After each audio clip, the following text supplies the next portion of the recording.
Test. I always wondered. Test. Check. What happened to my? What happened to that? What happened? Somebody muted your thingy. That's terrible. All right. Good evening, everybody. This is the Thursday, November 14th, 2019 evening session of the Portland City Council. Welcome. Carla, please call the roll. Udaley? Here. Fritz? Here. Fish? Here. Hardesty? Here. Wheeler? Here, and now we'll hear from legal counsel on the rules of order and decorum. Good evening. Good evening. Welcome to the Portland City Council. The City Council represents all Portlanders and meets to do the city's business. The presiding officer preserves order and decorum during City Council meetings so everyone can feel welcome, comfortable, respected, and safe. To participate in council meetings, you may sign up in advance with the council clerk's office for communications to briefly speak about any subject. You may also sign up for public testimony on resolutions or first readings of ordinances. Your testimony should address the matter being considered at the time. If it does not, you may be ruled out of order. When testifying, please state your name for the record. Your address is not necessary. Please disclose if you're a lobbyist. If you're representing an organization, please identify it. The presiding officer determines the length of testimony. Individuals generally have 3 minutes to testify unless otherwise stated. When you have 30 seconds left, a yellow light goes on. When your time is done, a red light goes on. If you're in the audience and would like to show your support for something that is said, please feel free to do a thumbs up. If you want to express that you do not support something, please feel free to do a thumbs down. Please remain seated unless entering or exiting. If you are filming the proceedings, please do not use bright lights or disrupt the meeting. Disruptive conduct, such as shouting or interrupting testimony or council deliberations, will not be allowed. If there are disruptions, a warning will be given that further disruption may result in the person being ejected for the remainder of the meeting. After being ejected, a person who fails to leave the meeting is subject to arrest for trespass. Thank you for helping your fellow Portlanders feel welcome, comfortable, respected, and safe.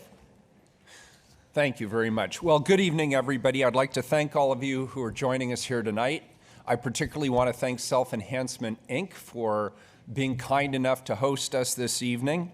And the goal, obviously, that all of us have here on the City Council is to improve the lives of all Portlanders. And it's important to note, just by way of what we're doing tonight, we're not going to take a vote tonight. We're here tonight to listen to you, so there'll be a presentation, and then there will be open testimony. There have been many passionate discussions about community and government and how we can best work together. One of the values we hold as a city is inclusivity, and we're here because we care about the city of Portland. The fact that you're all here tonight, and there's many of you here tonight, that tells us that you care as well, and we know that. We can see that, and we look forward to hearing what you have to say. We look forward to your ideas about how we can work together and make things work for this community. Because of the volume of interest in this session and the number of people who've signed up, we on the City Council are going to ask you to limit testimony tonight to 2 minutes. We expect to have well over 60 people signed up.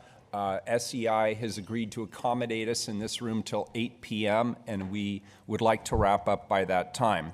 So I would ask everybody to think about your remarks in a 2-minute time frame.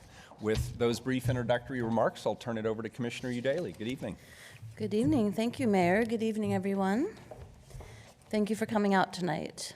Each of the committee 3.96 meetings were held in different community-based locations around the city, so I'm pleased that we're continuing that tradition tonight, and thank you again to SEI for hosting us. I want to acknowledge that the heart of our conversation about community engagement is not about me, Director Rhee, or even the Office of Community and Civic Life. It's about all of you and how you want to connect with each other and your government. At the first Committee 3.96 meeting, committee members were invited to share their Portland moment, a memory or moment that made Portland feel like home. Before you leave tonight, I'd like to encourage you to share your moment with someone in the room that you don't know and ask to hear theirs. To be honest, I struggled with this assignment myself. I was born here. I've never lived outside of the metro area, and I've lived in Portland my entire adult life. So I'm going to be thinking about that moment along with all of you tonight. Hopefully I'll have it by the end of the evening. With that, I'd like to introduce Paul Lumley and Anthony Deloney, who will welcome us into this space.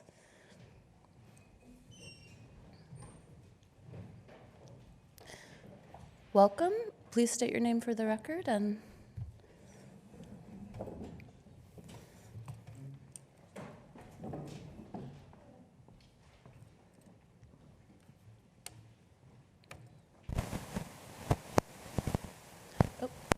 Good evening. there we go. Good evening. It is a great pleasure to be here again today. My name is Paul Lumley. I'm a citizen of the Yakima Nation and Executive Director of the Native American Youth and Family Center.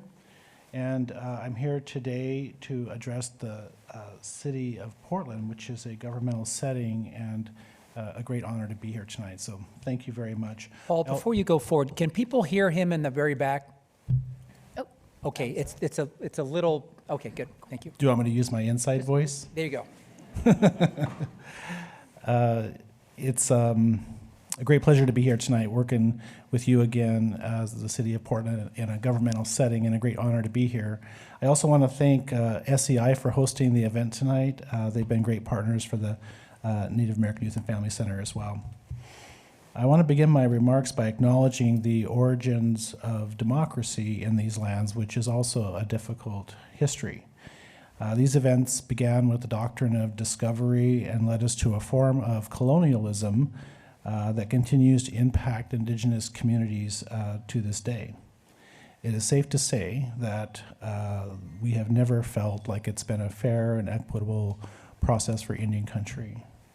Tribal governments were in full existence in these lands well before the city of Portland became the city of Portland. And there are many tribes that are historically from this area. Several of these names will sound familiar to you. Multnomah, Wasco, Cowlitz, Cathlamet, Clackamas, Chinook, Tualatin, Kalapuya, Malala, and there are many other tribes that have also made their homes along the Columbia and the Willamette rivers. There are also several tribes that are represented here today, the Grand Ronde, the Siletz, the Cowlitz, and the Chinook, which I would also add they've been seeking federal recognition for many decades. It's important that we recognize that many of these tribes retain sovereign rights to these lands, even if they are not specifically located in this area. These rights are expressed in treaties with the federal government and other forms of federal recognition of tribal governments. In fact, my own citizenship with the Yakama Nation includes a governmental right to fish in the Willamette River. That's a usual and a custom fishing site, even though my tribe is located in central Washington state. So federal recognition also bestows a responsibility on the city of Portland at a government-to-government level. And I want to congratulate you on last week's tribal summit that was organized by the city through Laura John as the tribal liaison for the city. I want to thank you for acknowledging the city's resolution number 36941 to formalize governmental relationships with the tribal governments. And I want to thank you especially, Commissioner Fritz, for your advocacy in that process, as well as Mayor Wheeler and Nick Fish for that. There's also the urban Indian community, which is substantially represented by tribes from throughout the United States. Many native residents here in Portland are represented by citizens of their own tribes and have their own sovereign rights that they express. So when the city makes a statement that all citizens deserve to be recognized, this is also an expression of the city's responsibility to tribal governments and the tribal residents of the city, and I really appreciate that. Now, with the current code change in consideration, we hope the city continues with this great opportunity and with deep consideration of their relationship with the tribes and with the urban Indian community. Thank you very much. Thank you.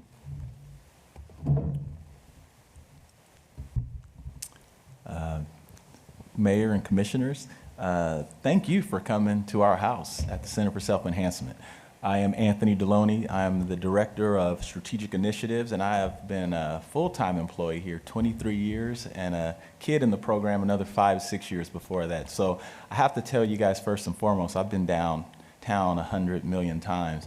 And so having you guys on this side of town and this whole structure and this place and in which so much SEI history has happened is really surreal for me. So I have to do this. I kind of got to turn around because I wouldn't forgive myself. So every day at SEI when we do our after-school programming, this room right here is where we start our programs because we want our kids to know and our students to know that no matter what school you go to, whether it's Jefferson Grant, Benson, Roosevelt, Beaumont, Boise, all these schools, when you come in here, we're one family. And this place has always been about community. And our overarching group of standards that we use, every single person at SCI memorizes these standards. And the first standard, I think, is one of the most important standards. It says in SCI, we greet each other every day with a smile and a handshake to strengthen the relationship between us. Before we can get down to business, we got to say hi and say, I'm a human, and we all are in this together. So I'm going to have us do this for 10 seconds, everybody in here. Let's practice standard number 1 and shake each other's hand with a smile and a handshake. How you doing, my brother? All right? Hello, Joe. Nick, it's good to see you. You see that? Paul, it's good to see you. You see that? That's what I'm saying. It feels better, Feels right? better. It works. So come back. See, look. Now you've lost Now I got to do my SEI. I know I got something. When the hand goes up, the mouth goes off. All right. So again, thank you and welcome. I think we have a video. We're going to share a little bit about our program and what we've been up to.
Right? Yeah, I could always just talk about our programs, right? Is that all right? All right, how about this? So we established as a one-week basketball camp in 1981. We fast forward to today. We're in 16 different schools and serving 17,000 families and children in the Portland community. We launched one of our satellite programs down in Miami. We're looking to expand across the city. Our claim to fame, we graduate 97, 98% of our students, 80% of those go on to post-secondary education. We're looking to, do this bigger and brighter. One of the biggest things, and I guess everybody can participate in this, is that, we've opened up, and for a long time, one of the hardest things was, trying to build strong partnerships. And so we've opened up the agency to rent the facility. So if you like what you see, even with the technical difficulties, this is a great place to have an event. And if you're interested in that, please go to our website at selfenhancement.org. Great. And I would also like to acknowledge and thank Self-Enhancement for being the home of our recent My People's Market. Absolutely. Just this weekend. And it was one of the most successful My People's Markets we've ever had. So thanks to you for hosting it. Of course. Thanks to everybody who showed up for it. Of course. Thank you. Thank you. All right. Well, hold on. I want all my money's worth here. I think we got the video going. All Give me right. 10 seconds. Here we go. Y'all gonna see this tonight.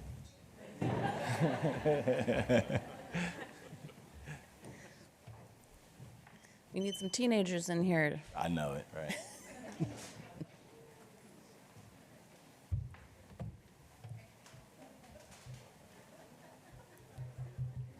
Here we go. Okay. The City of Roses. It's a place we take a lot of pride in. A place we call home. Like any good city, Portland is a living organism with many different parts working together.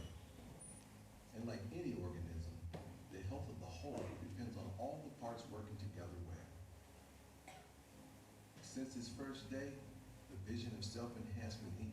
wasn't to build a name for ourselves. It was to help build a city that flourishes. And since 1981, we've done just that. Through dedicated work targeted at meeting the needs of the African American community and empowering underserved youth, we have been building a future of hope in this city. You see, in order to flourish, we need a home. We need community. We need access to opportunity, positive role models.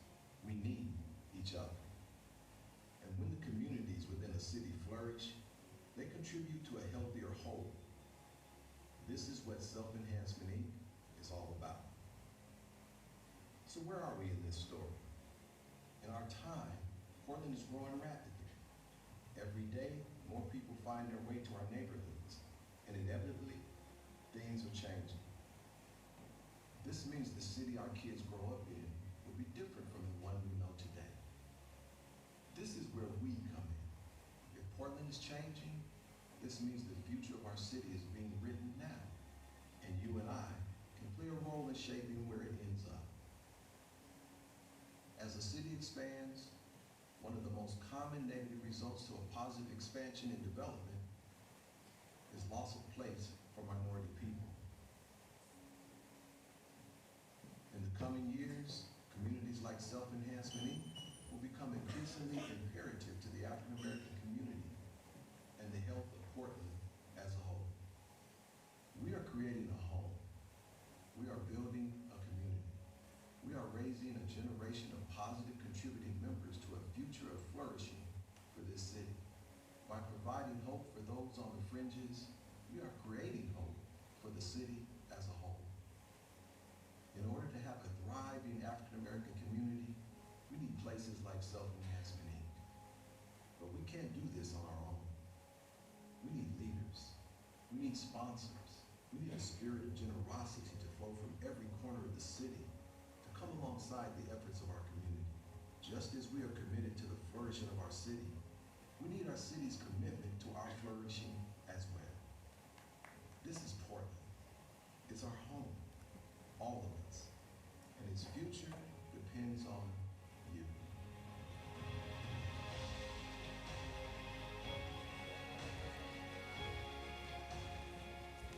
See, that was worth it. That was worth it.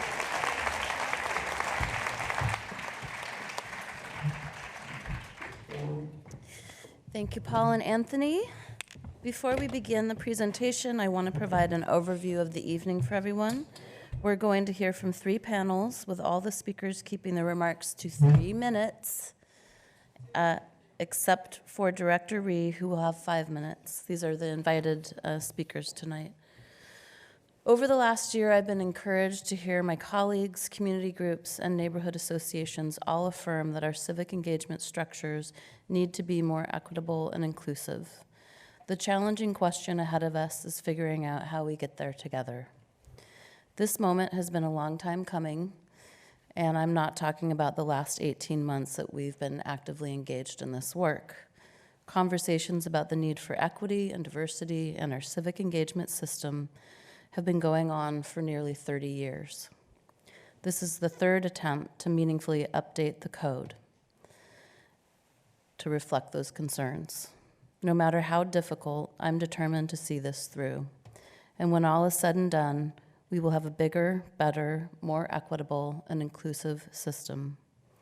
While we are not changing the code with this action, the resolution we're presenting today provides a pathway forward while maintaining our commitment to a more inclusive and equitable future. I want to thank my colleagues and their staff for their collaboration on the resolution. I also want to thank both advocacy groups that have emerged to support and oppose the proposed code for their contributions to the resolution as well. We will not be voting tonight, as I said before, but I do expect to bring the resolution to a vote before the end of the year so we can move on to the next phase of this conversation. I will continue to consider the amendments that have been put forth by both advocacy groups with my colleagues and look forward to hearing additional thoughts from members of the public tonight as well. We'll incorporate feedback and bring a final resolution to a vote as soon as possible. I believe that will be the first week in December, although it may be the second. So with that, I'd like to call up our first panel, Suk Ree, Irene Murray, Sabrina Wilson, Joy Elise Davis, and Taji Chesamet. Please come up to the table and introduce yourselves before you give your testimony. Excuse me, Mayor, I haven't read the title yet. Oh, Sorry. Yeah, please go ahead, Carla. Okay. Thank you. Okay, item 1053, authorize the Office of Community and Civic Life to convene an internal multi-bureau work group to develop a plan for updating cross-reference responsibilities for public involvement and commit to renewing district coalition office contracts through June 2023. Thank you, Carla. welcome. Just before we get started, could you raise your hand if you're next to an empty seat? Because we still have some people who are standing around, and so if anybody wants to sit down who's standing. Thank you.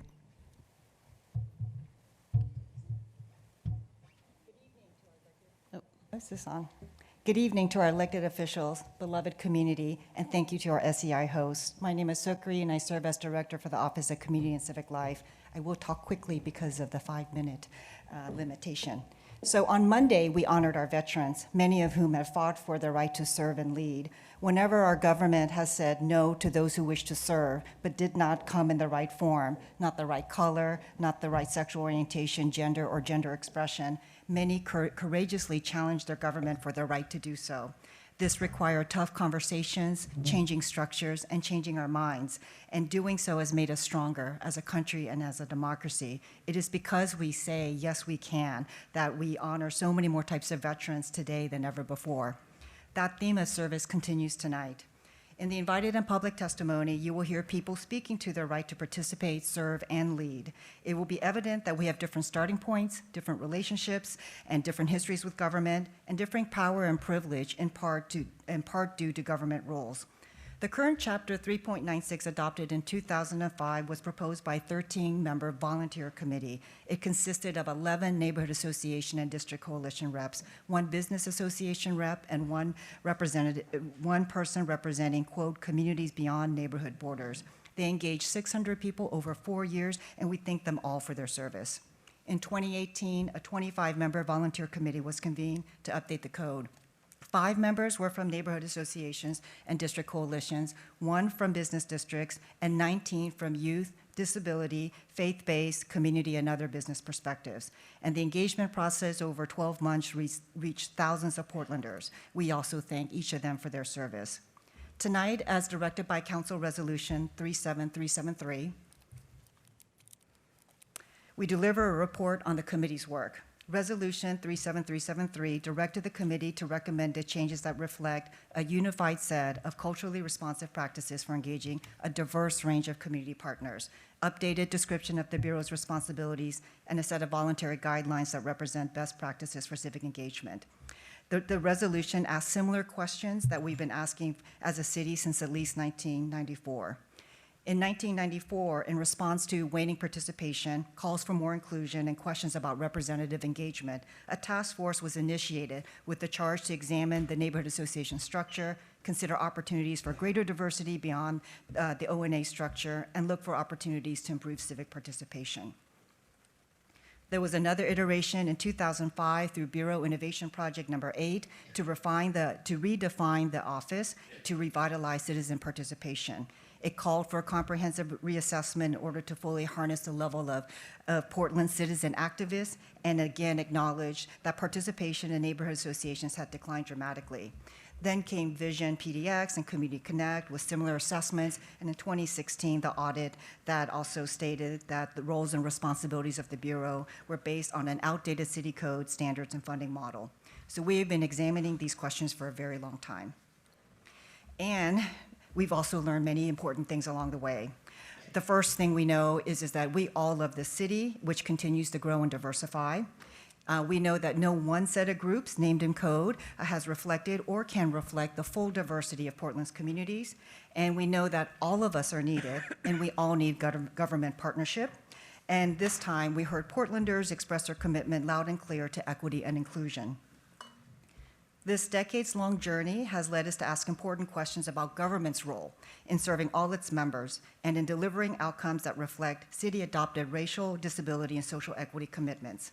So the proposed code change offers that affirmative statement of our city and Bureau commitments and updated Bureau functions, and the resolution allows us to explore next steps toward the equitable provision of services. So the resolution sets 2 pathways.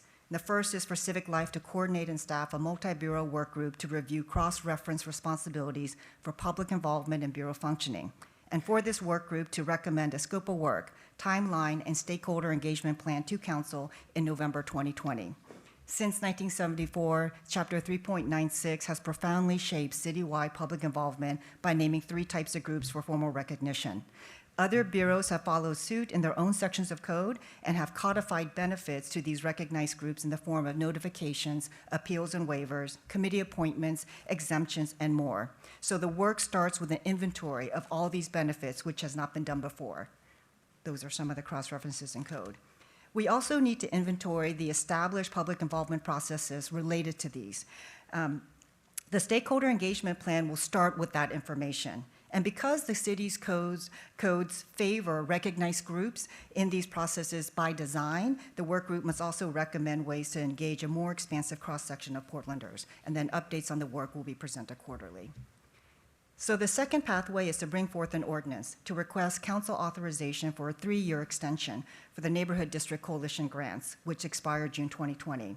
So a plan for engaging stakeholders to discuss updating current civic engagement structures will also be presented at that time. Because we have not opened up these grants for rebidding in 45 years, many are eager for the opportunity to contribute new ideas. For example, we are a city of innovators and activists. We are home to many first-in-the-nation models of community engagement. Efforts like the Portland Clean Energy Fund, Portland African American Leadership Forum, Portland United Against Hate, Anti-Displacement PDX, Coalition of Communities of Color, One Oregon, and many, many more have shown us the power of many types of groups joining in common cause to change policy and to engage diverse constituencies. These models are also worth examining alongside the models that we currently invest in.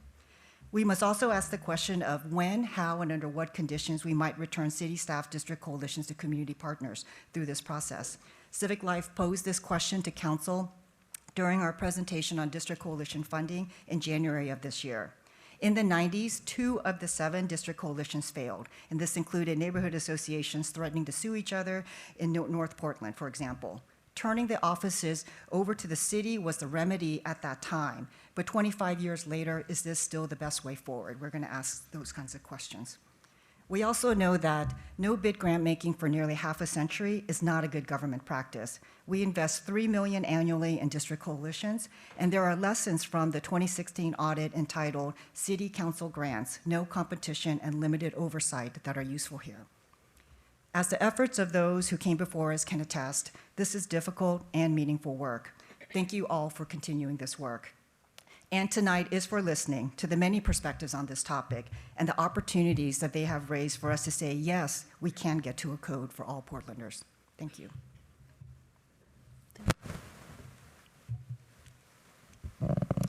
Good evening. My name is Irene Murray, and I'm the Equity and Inclusion Manager for the Portland Bureau of Transportation. At PBOT, we have taken seriously the city's commitments to equity and public involvement and are making strides to offer brave leadership and intervention on our historical practices. We are developing partnerships with frontline communities who have been most heavily impacted by city action over time. And fortunately, we are beginning to see significant shifts in the outcomes of our work. Walking While Black is a prime example of that. In 2017, as our planning team began to engage community on their priorities for PED-PDX, our pedestrian plan update, there was an early recognition that our citywide outreach efforts were not yielding enough input from Black Portlanders. We quickly connected with community leaders from the Portland African American Leadership Forum, Black Parent Initiative, Urco Africa House, and Delta Sigma Theta Sorority Incorporated to convene focus groups to learn about the concerns and priorities of Black pedestrians in our city.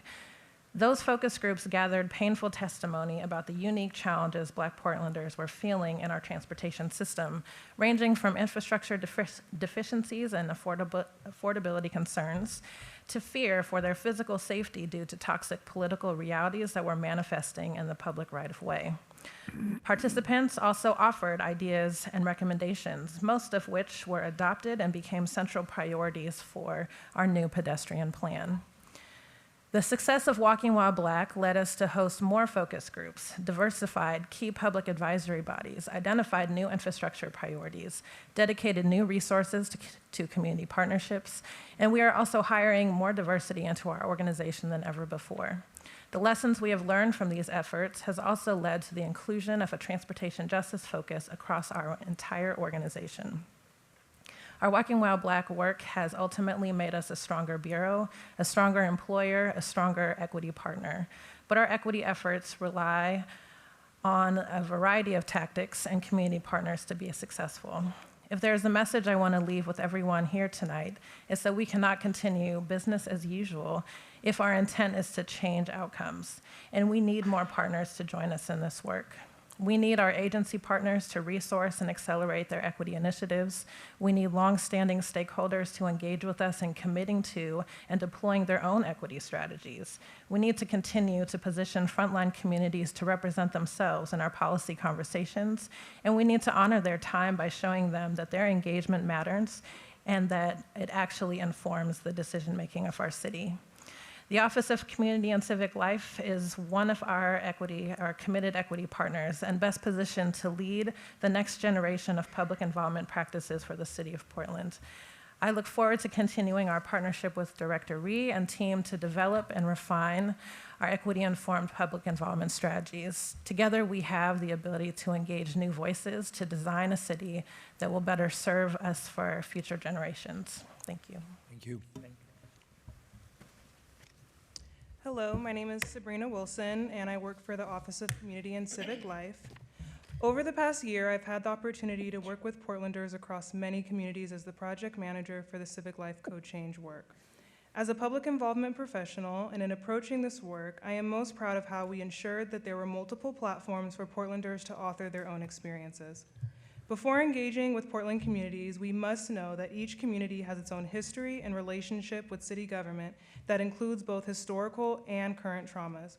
We were proud to partner with community organizations, young people, our amazing committee of civic engagement leaders, and our citywide colleagues. Together, we realized that embedding into our work multiple platforms for Portlanders to author their own experiences looks different. It looks like hosting community conversations in multiple languages, taking a step back to support trusted community leaders to lead conversations in spaces of their choosing. And before any of that, we have the obligation to meet with community leaders to ensure the city's engagement is culturally appropriate and productive. This looks like meeting communities where they are already gathering, early before work, in their places of worship, and late into the night. Not only asking young people to provide input and feedback, but to cover the work as young journalists, to tell the story from their perspective, as those who tell the stories rule society.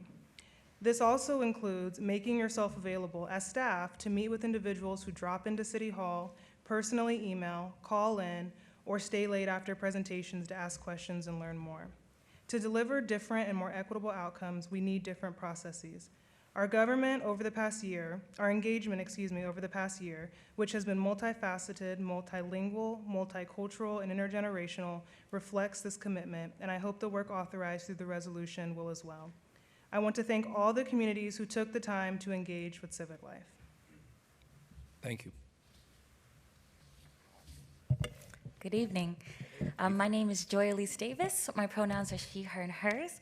I am a Portland resident, a renter, a business owner, a professor of collaborative design, as well as a voter.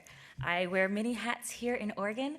I am the executive director of the Portland African American Leadership Forum, PALF, and PALF Action Fund. But today I'm speaking with a different hat on from my public involvement consulting firm, Design Culture Lab. Today I would like to briefly share with you the engagement process that led and contributed to this resolution. As you may be aware, engaging across racial, ethnic, and cultural differences can be tricky, especially when using outdated tools created for and by the dominant culture.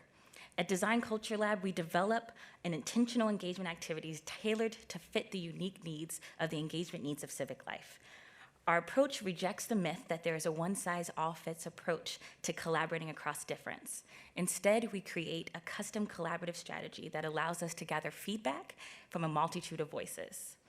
In collaboration with Civic Life, Design Culture Lab designed 5 community conversations in English, Somali, Spanish, Russian, and Vietnamese. All five conversations took place in February of 2019 and helped Civic Life create the roadmap for what communities need to grow and thrive in Oregon.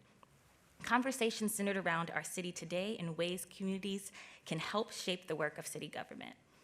DC Lab designed a design kit and trained community leaders to both facilitate and report on each and every community conversation. This facilitation model, which as suggested by Civic Life, allowed for each leader to facilitate the meetings in their chosen language. This method really allowed for participants to sufficiently bring themselves to the conversation, eliminating language barriers. I'm also very proud to say that every community conversation was also translated in English, allowing for folks to come in, even if that wasn't their chosen language. The feedback from these conversations informed the process and was allowed to work directly with the committee made up for the 3.96. The survey that Civic Life mentioned a little bit earlier today opened in November, and the survey was made available in those languages as well: Russian, Somali, Spanish, and Vietnamese, and 15 existing community gatherings. While my team did not design that survey, we did have the opportunity to align our community conversation questions with those questions to allow for a comprehensive data set. The questions that we asked in community conversations were, how do you currently interact with city government to meet the needs of the community? How would you define civic engagement? Based on that definition of civic engagement, how can the City of Portland support you and others during the future civic engagement activities? And lastly, how do you define community? As an emerging business, we have had the pleasure of working here in Portland for nearly about over 20 public involvement processes over the last few years. Out of the many projects that we've worked on, this engagement effort was by far one of our favorites, and a step in the right direction towards achieving true participatory policymaking for historically silenced and vulnerable groups living and working in Portland. To be specific, that is immigrants, refugees, Black, Indigenous, people of color, renters, transit-dependent, low-income, houseless, queer, trans, gender nonconforming, femme, disabled, working, and undocumented people who live and work in the city. As an advocate for true collaborative design amongst city and the community, I'm thrilled to support the new direction of this work. I'm also honored to make room for the historically silenced groups that I mentioned before who are vulnerable and typically do not have a seat at the table. Thank you. Thank you. Good afternoon. My name is Taji Chestnut. I use he/him pronouns. I am a former Multnomah Youth Commissioner, and I am a current 396 committee member. I am mostly going to be speaking from my perspective and sort of testimony on my experience sitting on the committee and understanding that as one of the only young people on the committee, my experience is very different from the rest of the committee members. I really want to affirm the staff that were helping out with this, especially Commissioner Daly and everyone from her team who are very helpful and very inclusive to my voice and the voice of our other youth committee member, Antonia McSwain, who's a current MYCer. Our experience was unique, to say the least. I think we learned a lot from the experience, and I think from all the amazing ways that we wanted to ensure everyone's voice was heard, we had a very comprehensive and holistic conversation, and I think young people had our voices at the table, and that was a very important step taken. I would like to affirm how important and thankful I am for that being there. In that process, we had the David Douglas and Park Rose students who did a report on the whole process in general. They were at majority of all of the committee meetings, and they had questions with all of the committee members on how they felt on the things that we discussed in each meeting. We also had the opportunity to have a Park Rose community groups discussion, and that opportunity gave young people who weren't on the committee or who didn't come to the public testimony to give their perspectives on what is civic engagement, even if they don't know, the broad term that is. And sort of having our participation on all of that was really important and pivotal in the conversation, and I think a lot of our perspectives were shown in the policy, but also just shown in the committee in general, and I think it's really important that I can sit here today and talk with all of you about having our perspectives and the equity that comes with. And I think a really important point that Commissioner Daly mentioned in the beginning was the equity and inclusion, and why we're having the conversation of why changing in civic engagement is important is a question of equity. And I think doing that and what that looks like is based off of where we can go from here, and the amazing policies that Suk mentioned are super important, and I think that all of that will just continue to move and show how Portland is a changing city, and it deserves to continue to have those changes and have those perspectives at the table as we move forward as a city, as a society in general. Thank you so much for your time. Thank you, Taji. Thank you. Thank you, everyone. Our next panel includes committee members who will walk us through the proposed recommendations in their own words. They are Cathy Coleman, Danny Bernstein, J.R. Lillie, Linda Nedakova, and Molly Mayo. Please come up to the table and state your name for the record before you begin your testimony. And you have 3 minutes each, and I'm now keeping a timer because we want to make sure we have plenty of time for public testimony at the end.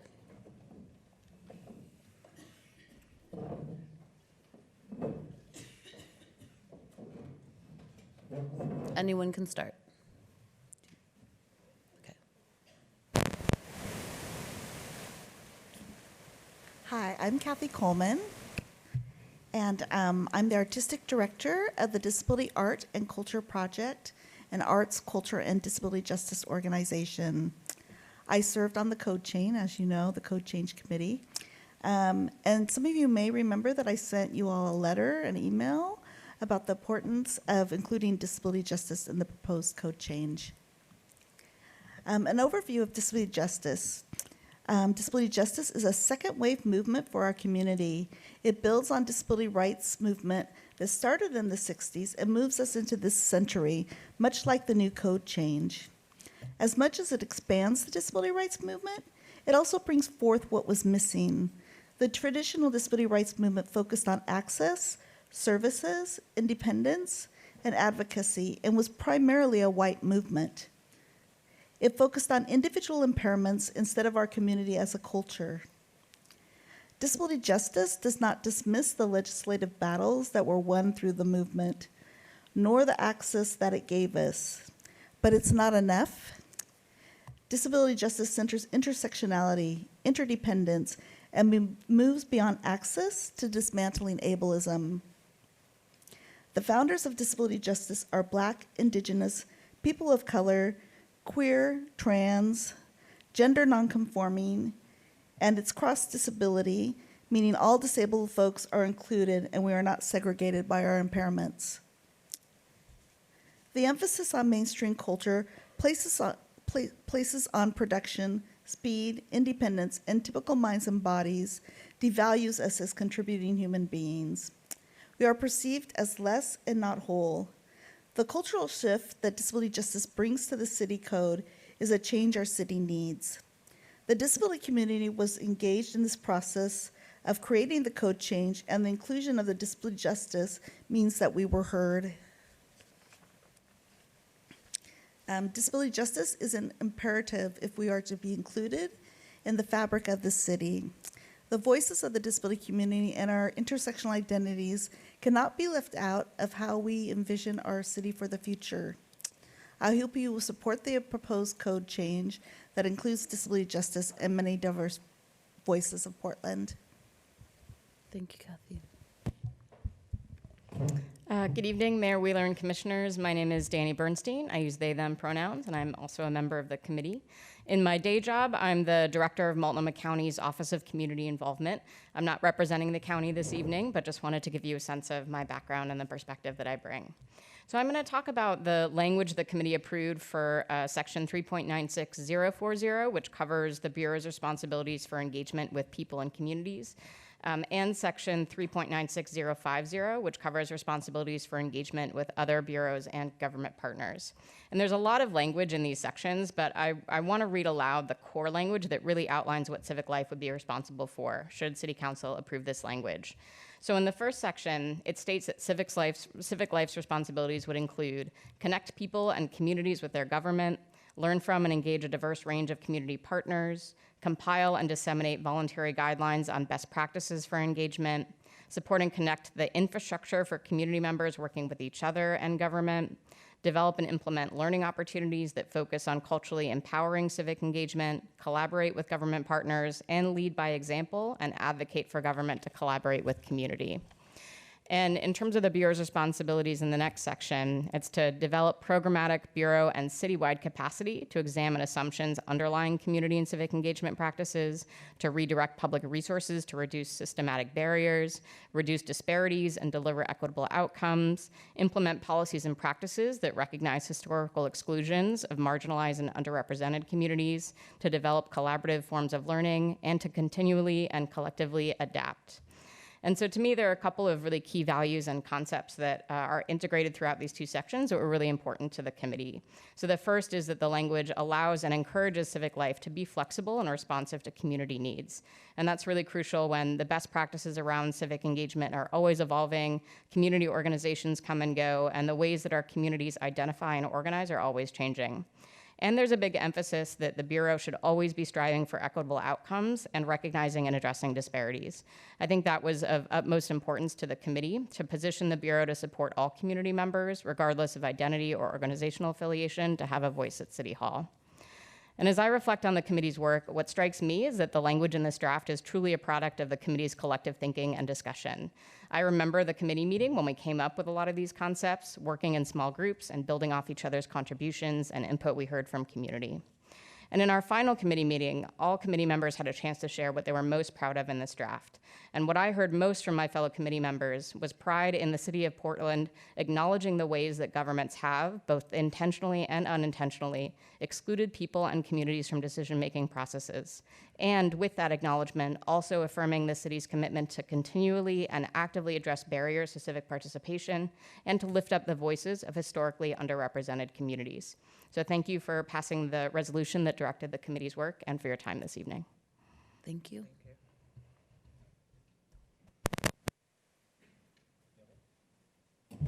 Oh, there's the button. Yate, she Lillie and she touchy Good evening. My name is J.R. Lillie. I am part of the Redwater Water people and born for the Cliff Dwelling people. I'm a citizen of the Navajo Nation, a resident of Park Rose, use he, him, and his pronouns, and I'm here, was part of the Code Change Committee. So I'm very excited to be joining you here tonight. Thank you for letting me speak. I'm here on behalf of the Portland Indian Leaders Roundtable and representing Portland's Native American community on this committee. For the record, I did vote yes to recommend the language, and I do believe in the process in which we all been through in order to get to this place. There's much I could say about the recommended code language, but I would like to specifically talk about Administrative Rule 3.96.06 that recognizes organizations referenced in other city code. This rule says the director must adopt a list recognized organizations by administrative rule, including but not limited to neighborhood associations, district coalitions, business district associations, and diverse and civic leadership partners existing in the effective date of this code chapter. Addition or deletion of an organization from the list must be made by city ordinance. We arrived at this rule after realizing other bureaus reference a language in their codes and their community engagement efforts.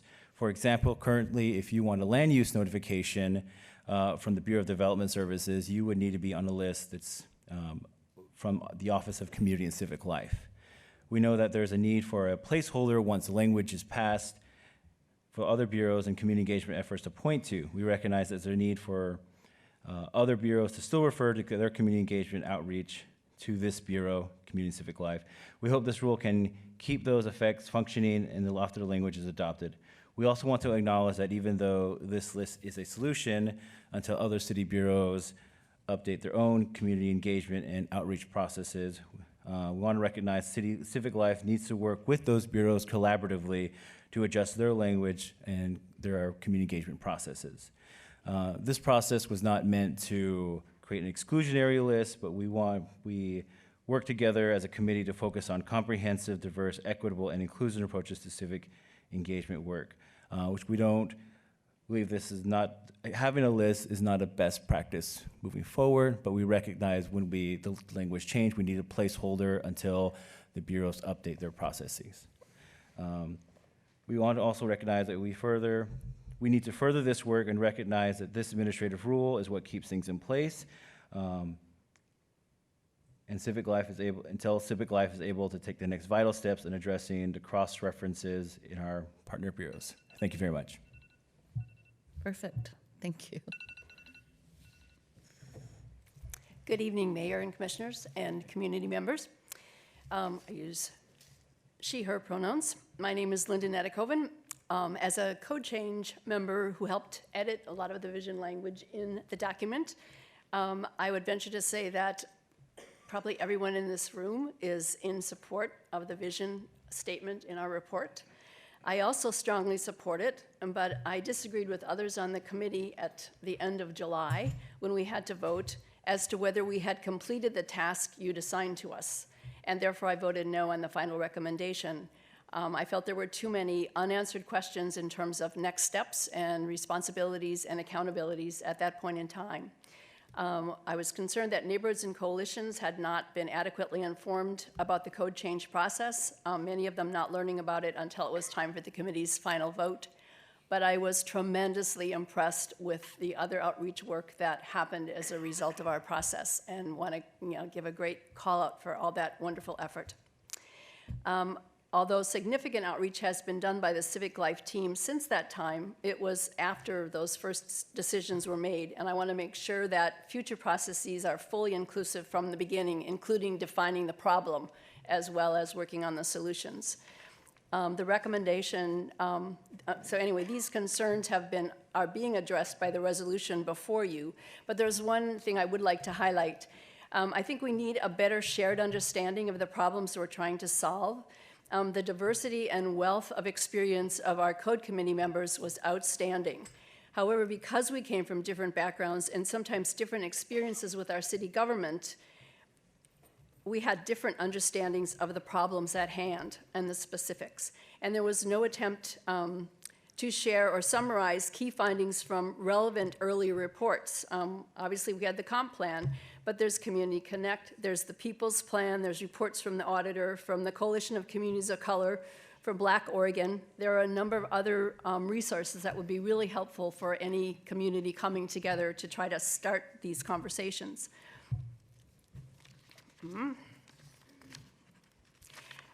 I had hoped that our process would also help us engage in those sometimes difficult conversations about the specifics of the best ways to share resources, information, and other city support, so we could learn about what our respective groups thought was going well and where we were falling short. I suggest in the future we use I suggested then that we use well-facilitated focus groups to discuss the neighborhood standards issue, but was told there was no time and it wasn't in the plan. However, Commissioner Hardesty has been using a similar format in her series of community conversations, and I enjoyed that approach very much when I participated and think we could build on it for future efforts. At this point in our city's history, we have an incredible opportunity to learn to do things better, and let's take full advantage of this opportunity and avoid doing things that lead to further mistrust and divisiveness. Thank you.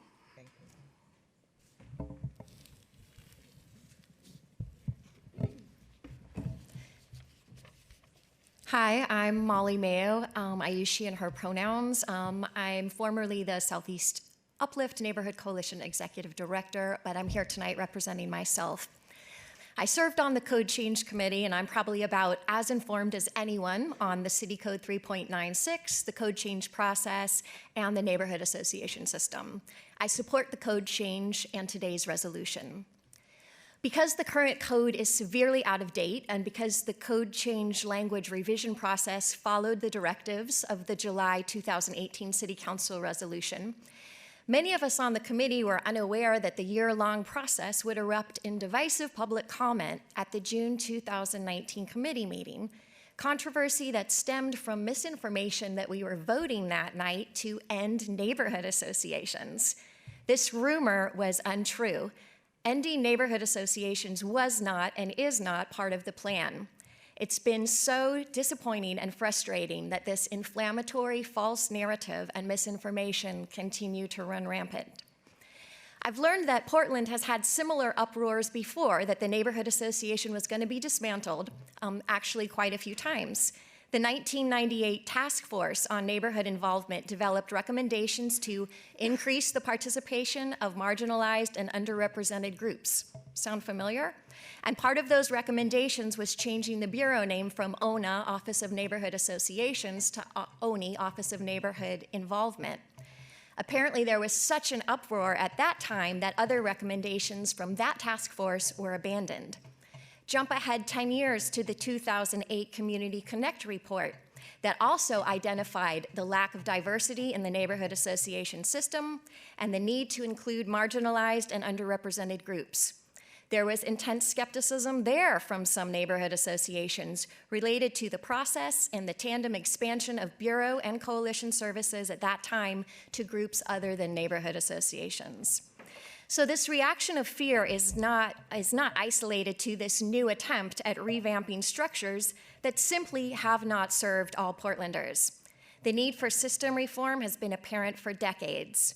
Previous steps have been taken, and we're here today with a great opportunity to add to the city code respect for and acknowledgement of the many different ways that people identify, organize, and choose to be involved in civic affairs. The current code is entirely centered around district coalitions, neighborhood associations, and business districts. It prescribes how these entities exist. The Bureau functions in the current code are supremely outdated, and the business district language is completely ignored by business districts due to being so obsolete. So it's time for an update. There have been 20 years of calls for improving civic engagement to include groups that have been historically marginalized and underrepresented. Let's take that cycle of repeat and press forward. The time is now, and you're the ones to keep us moving ahead with today's resolution. The great news is that many of the voices whose absence has been lamented for decade after decade within the neighborhood association system have spoken up for you to hear on this issue. Coalition of Communities of Color, Unite Oregon, the Native American Youth and Family Center, Portland African American Leadership Forum, Latino Network, Verde, VOZ, Portland United Against Hate, Oregon National Association of Women, Disability Art and Culture Project, ERCO, Cascade AIDS Project, and so many others have said yes to code change. I'm sure you'll agree with me that this is a star-studded list of outstanding progressive organizations with brilliant leaders who reflect the values and ideals of our city. Let's listen to them. If you consider which groups are for code change and which groups oppose code change, it is virtually impossible to ignore how race, economic factors, power, and privilege are at play. The level of controversy around the proposed code change is a fascinating study in and of itself around equity issues and systems of privilege. Peering into the 3.96 debate with even the most nascent equity lens reveals layer upon layer of the need for significant reform. Please, let's not stop the process when the voices of so many communities of color, disability justice groups, immigrant and refugee groups, women's rights organizations, and many others have all stepped up to the table. Our city has worked for a long time to recognize the many ways that people identify, organize, and engage to increase inclusivity and make progress from a stained past. So let's move on this opportunity before us today. Because of the groundwork done by those before us and because of the extensive outreach that has been successful in the code change effort, finally, many of those communities that have been marginalized and underrepresented in city government have spoken up and said yes to code change. Thank you for taking the time to listen to these community voices that support a more inclusive Portland through today's resolution and future code change. Thank you, everyone. Our last panel is called The Future is Now. Despite our outdated code and structures for engagement, Portland is full of incredible neighborhood and community groups who are doing important work in our community. Updating our practices will allow the city to more effectively partner with our whole community, which includes groups that organize by place, issue, and identity. That doesn't apply to me. I would like to call up Sam Stuckey from Mill Park Neighborhood Association, Julia DeGraw from Portland Metro People's Coalition, Moira Bauman from the Oregon Food Bank, and Samantha Gladu from Next Up. Each speaker will have 2 to 3 minutes. We really need to stick to that. Thank you, and please state your name for the record before you begin.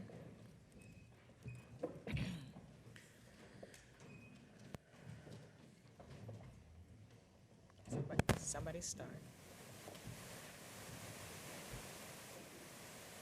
No, please. All right. Thank you for this opportunity to testify today. My name is Julia DeGraw, and I'm with the Portland Metro People's Coalition. I'm on their steering committee. I also live in the Montevilla neighborhood in East Portland. First of all, the Portland Metro People's Coalition's goal is to create a metro area that is a healthy and nurturing place for everyone in every community who calls it home. Toward that end, the Portland Metro People's Coalition, or PMPC, is building a cross-issue coalition of grassroots organizations to join forces to amplify our initiatives and begin to strategize how to build a unified and broad-based progressive movement capable of building an urban commons for the 99%. It's a coalition currently of 21 organizations that is growing, that includes labor, housing, social, and environmental justice advocates. And we passed a People's Bill of Rights for the City of Portland and have a policy platform we update with every election cycle. We'll be ratifying our next policy platform on Saturday, and community involvement is a huge part of what we support. In my career as an organizer, I know that building people power requires building broad-based coalitions, and that's one of the reasons why I'm involved with PMPC. A coalition of diverse organizations within Portland can represent tens of thousands of individuals from nearly every walk of life. And these organizations can provide a safe place for underrepresented people who may not feel at home in their neighborhood association setting.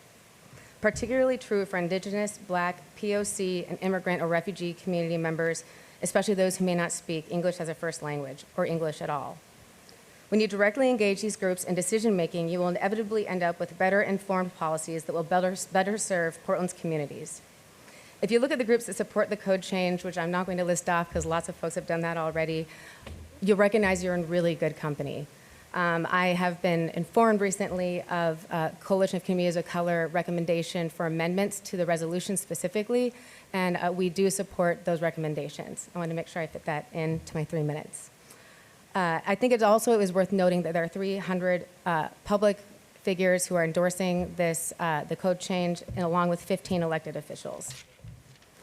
I understand, and we understand, the purpose and historic relevance of Portland's neighborhood association model. The city that the system functioned in no longer exists. We are a larger city with more diverse population. And like our large neighboring West Coast cities, we have basically a 50-50 split of homeowners to renters. The neighborhood association model alone is inadequate to bringing the broadest coalition possible to the table to engage in civic life in our city. I also want to acknowledge the neighborhood associations that have been members of important coalitions like Portland United Against Hate, Portland Clean Energy Fund, and the neighborhood coalitions neighborhood associations that support the code change. This code change gets us a major step closer to being more inclusive of a much broader set of organizations doing important work in our communities and giving them the same support and access currently granted to neighborhood associations. Our work is never done. I hope that we can continue this work to engage all Portlanders in a civic engagement. Thank you. Thank you. Hi, my name is Sam Stuckey. I'm with the Mill Park Neighborhood Association. As a board member with the Mill Park Neighborhood Association, I would like to express our support for the 3.96 draft code change as proposed by the Office of Community and Civic Life and the resolution to move this work forward. From our perspective, this code change represents a valuable opportunity for us and our community organizations to amplify each other's voices and increase the impact of our efforts. As an example, I'd like to share a short story. About 18 months ago, we received word that the Joint Office of Homeless Services was opening a low-barrier men's shelter in Mill Park. Initially, the feedback we heard was of fear and concern as to what impacts this would have on our neighborhood. We met with neighbors and the shelter to broker a good neighbor agreement and foster good, positive communication. At the opening of the shelter, we were approached by Caleb, a community member, wanting to help promote a welcoming event for the shelter and its residents. We are a neighborhood association of modest resources, but a strong network of partnerships. We connected Caleb with Mercy Corps Northwest, who operates the Community Investment Trust at Plaza 122, adjacent to the new shelter. Plaza 122, which is owned by more than 100 individual East Portland investors, was able to provide space to host an eat and greet event. They connected us with volunteers willing to provide food, music, and activities, and welcome the shelter to Mill Park. Through this event, the YE shelter, which has grown to become an incredible neighborhood asset, got a proper welcome to the neighborhood and was able to start off on the right foot. Neighbors who were initially concerned broke bread and met their new neighbors, sharing an evening of laughter and connection that laid the groundwork for a positive relationship. Last month, we hosted the second annual Eat and Greet, and I'm proud to report that the YE shelter, Plaza 122, the Mill Park Neighborhood Association, and our neighbors are all benefiting from a partnership born out of support for one another and a shared vision of community. While Mill Park is a relatively small neighborhood, we face the same big problems that are prevalent throughout Portland, and most acutely east of I-205. We are not equipped to face those challenges alone, but being able to call on the support of other community organizations and groups and having their contributions be supported, valued, and recognized by the city makes our collective voice stronger and our efforts more impactful. We look forward to the ways in which the proposed code change would broaden the network of other community-based groups as peers, enabling us to connect on equal footing and help us advance common goals more effectively. As the work detailed in the resolution begins, please know that we believe that this direction will strengthen the work of neighborhood associations like ours. Thank you. Thank you. Hi, my name is Moira Bowman, and I'm the Director of Advocacy and Organizing at the Oregon Food Bank, the program that leads our civic engagement efforts. And I'm here tonight to express our strong support of the proposed code change. At Oregon Food Bank, we know that hunger is not an individual experience. It is also a community-wide symptom of barriers to employment, education, housing, and healthcare. That's why we work on two fronts to end hunger. We build community connections to help people access nutritious, affordable food today, but we also build community power to eliminate the root causes of hunger for good. Through our programs and partner agencies, we build community with thousands of Portland residents. The people who access our networks are super diverse, but share two common experiences: food insecurity and systemic exclusion from the decision-making processes that impact them most. It should not come as a shock that food insecurity rates are much higher for communities that have been historically excluded from Portland's civic life, particularly communities of color and immigrant and refugee communities. The current code is one way in which our communities have been excluded by limiting access to civic processes and resources to groups that have not been representative of people struggling with economic insecurity and systemic racism. However, the proposed code language is inspiring. It describes an inclusive city, an equitable city, a city where we all benefit from a robust and inclusive democracy. In this new city, our community's expertise about hunger and poverty will be recognized and supported. People who have experienced food insecurity will be supported as leaders in implementing solutions. We commend and thank the many individuals who participated in the multi-year-long planning process and turned their vision for Portland into a meaningful code to guide the Office of Community and Civil Life. Changing the code is an important step in fighting hunger in Portland.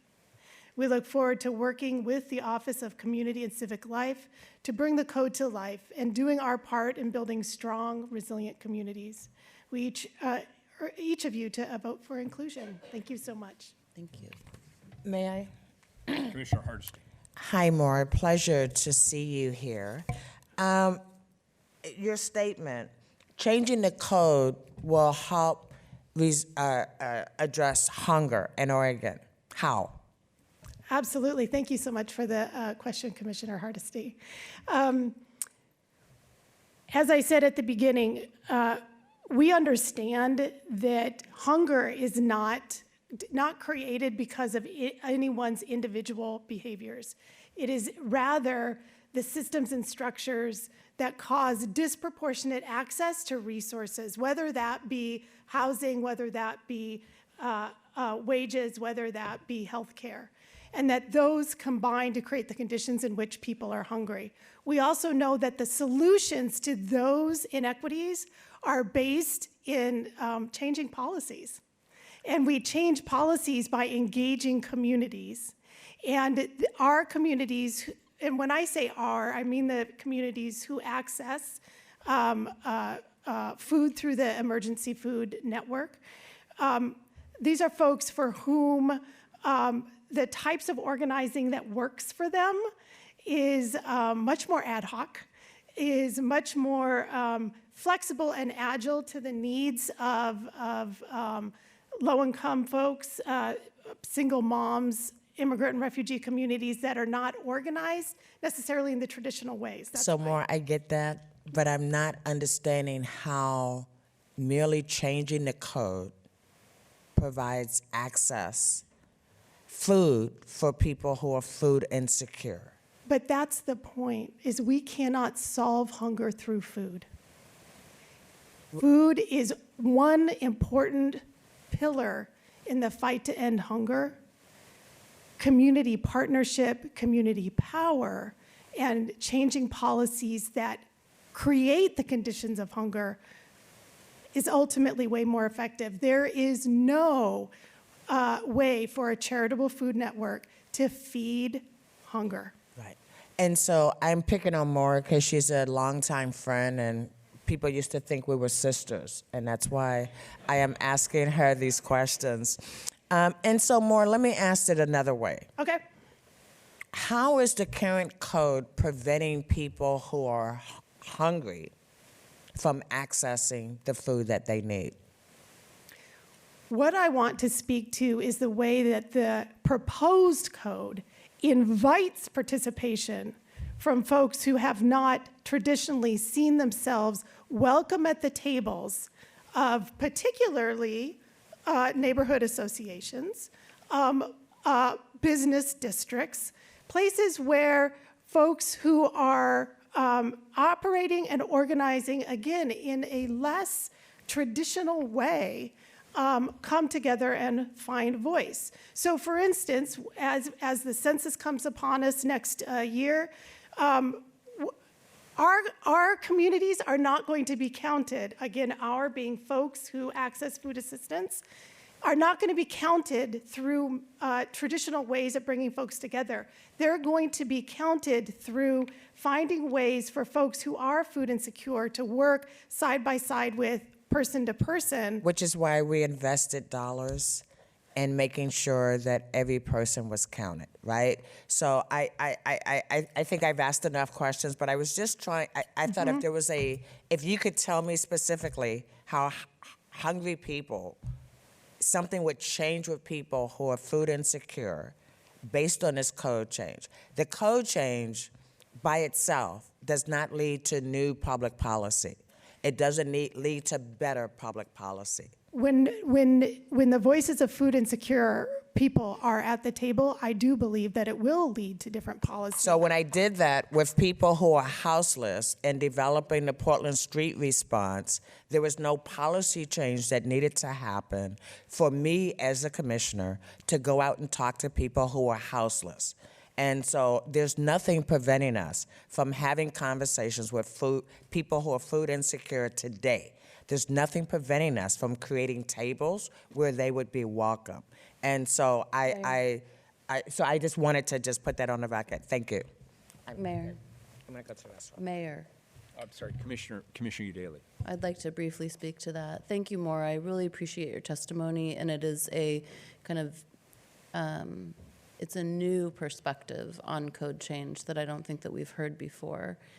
And because it might be a little hard to understand the leap that you took from changing the code to decreasing food insecurity, I want to give another type of example and a reason why, yes, we can do outreach.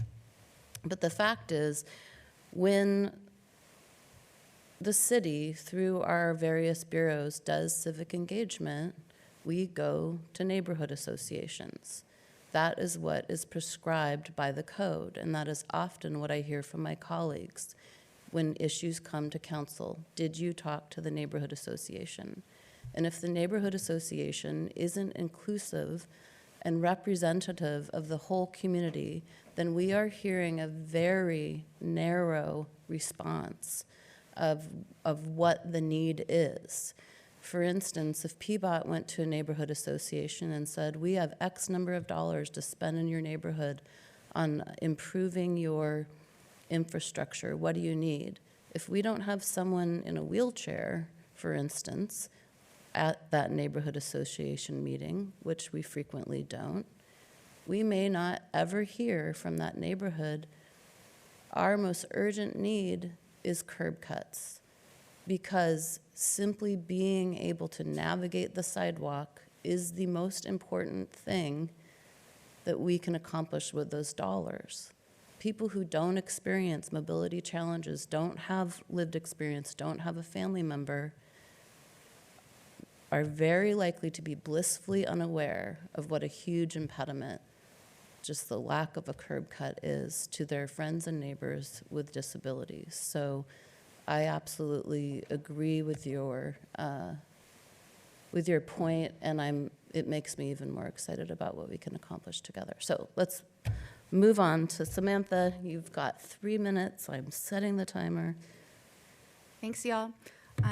Mayor Wheeler, commissioners, thanks for hearing me tonight. My name is Samantha Gladue. I use she, her pronouns. I live in Madison South at 83rd and Siskiyou. Don't come find me, people. You don't need to state your address. I represent Next Up, formerly known as the Bus Project. Our mission is to amplify the voice and leadership of diverse young people to achieve a more just and equitable Oregon.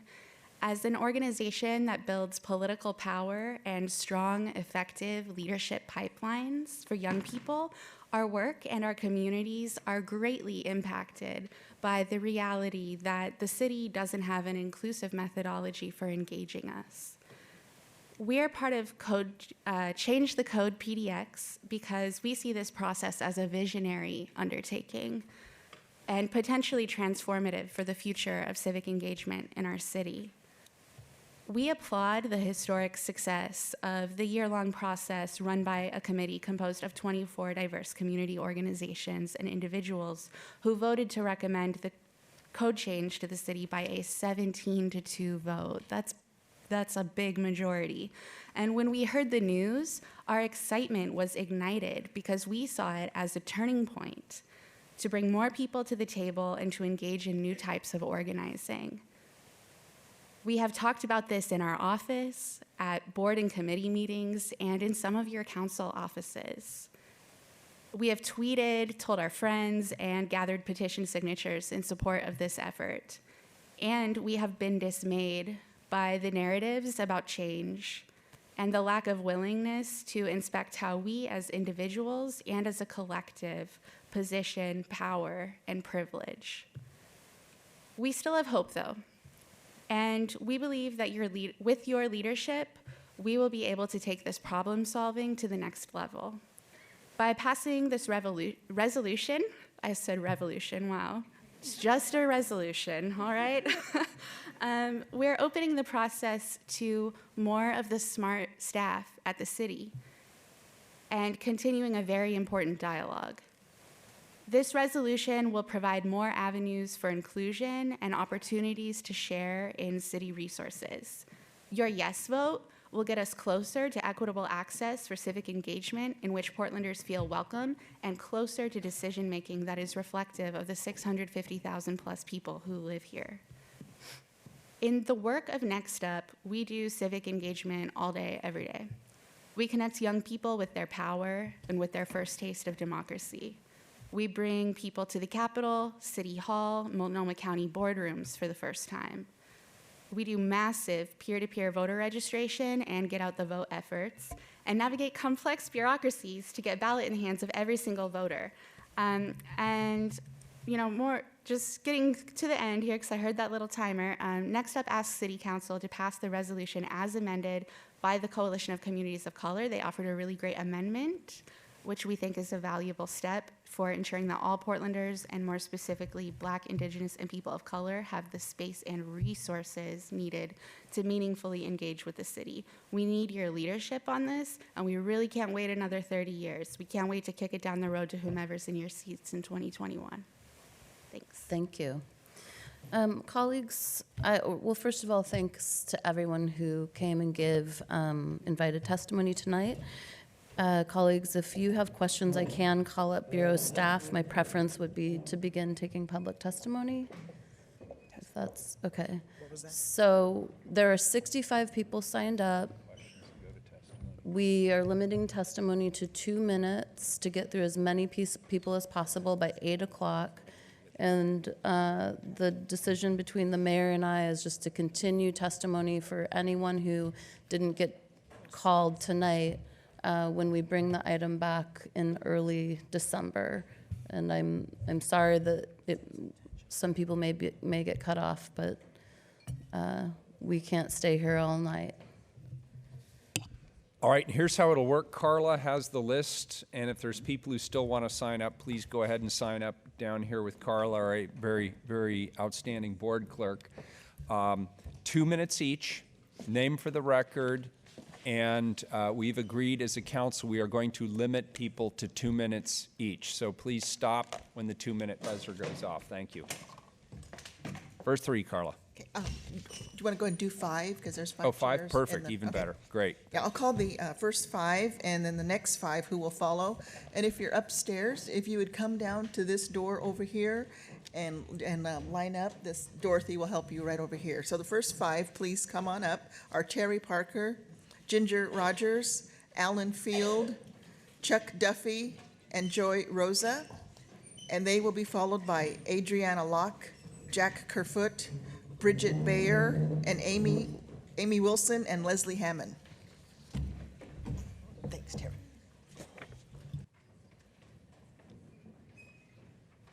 Very good. Would you like to start, please? Yes, please. Thank you. Good evening. Is it on? It's not on. Yeah, they pushed. Push the button. It is on. I think they need to turn One more time. upstairs. Hello. There you go. Hey. Okay, good evening. Prestigious panel, commissioner, mayors, thank you. My name is Ginger Rogers. I am disabled, and I'm here to represent this community in the capacity of being a disabled individual. I also represent, or I'm here speaking, or I'm part of, the Disability, Culture, and Justice Leadership Institute. And they have prepared this letter and have received 25 signatures from our community in support of the code change. Code Change 3.96 creates a framework by which the people of the City of Portland may effectively participate in civic affairs to work to improve the livability and character of the neighborhood and the city. It is, to simply put it, the updating of language of codes, city codes to be more inclusive. In the current city code, excuse me. In the current city code, neighborhood associations are talked about as the primary way to be our current, excuse me, just a second, I'm a little nervous. This is my first time in front of the audience You're like doing this. fabulous. Thank you. Feeling the love behind you, right? Thank you, guys. Okay, deep breath. That's right, deep breath. Neighborhood Mayor looks scary, I know. associations are talked about as the primary way for people to be engaged with government, which doesn't make sense to our current city code. Due to misinformation, there have been protests from neighborhood associations against Code Change 3.96, which some think that the code change will get rid of neighborhood associations, which is not true. In the proposal code change, it may includes many different avenues for people to be engaged, including neighborhood associations. For example, it says serves people who live, play, worship, and work in the city as individuals, and all through forms of groups, including but not limited to affinity, business, community, identity, issue, and neighborhood-based groups, and across generations. This updated language is important because neighborhood associations are not only the avenues in which I'm finished, I guess. All right. Thank Yes, ma'am. Why don't you just finish your thoughts? Okay, thank you so much. I do appreciate it. The updated language is important because neighborhood associations are not the only avenues in which people should be engaged with government. Code Change 3.96 also includes updated language such as the city is a welcoming, inclusive sanctuary city. Through this code, the city and the office commit to racial, disability, and social justice with a multicultural, intergenerational, and ever-changing environment, which is important. And the current code doesn't say anything like this. Thank you. And just a reminder, if people have special needs, disabilities, small children, it is the policy of the council to move you to the front of the list. So if anybody has special needs that require them to be moved up, please see Carla.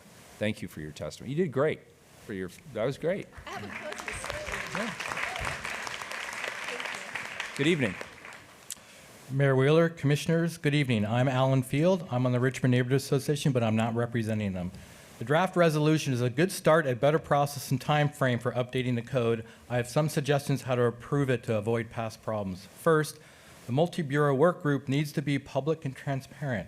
Require minutes to be published, have 2 draft reports for review and comment periods before a final report, a report that will recommend change in civic engagement for all bureaus. Second, the timeline is unrealistic to have the work group's recommendations completed for final stakeholder and community engagement plans to be presented for council approval by November 2020. Those plans also need draft phases for review and comment. Third, the charge to review cross-reference responsibilities throughout the code to more equitably provide service to all Portlands is unclear, confusing, and needs to be fleshed out more. Fourth, another bureau or committee such as BPS or PIAC should manage or co-manage the work group. Having a bureau with larger staff, budget, and resources and has extensive citywide public engagement experience would lead to a better product. References to 396 are prevalent in BPS Chapter 33, and it is most attuned to state land use requirement for local representation. There has been over 50% turnover in civic life the past 2 years. Many with the most experience in public engagement are gone. Having another bureau manage or co-manage this would alleviate the distrust created and lead to greater buy-in from neighborhood associations, coalitions, and the public. Fifth, add in recognition of the good work of NAs and assurances that the NA system will not be abolished, as Civic Life and Commissioner Daly keep saying. If that is so, then put it in the resolution. There is zero recognition currently in this resolution or appreciation of neighbor associations or other coalitions.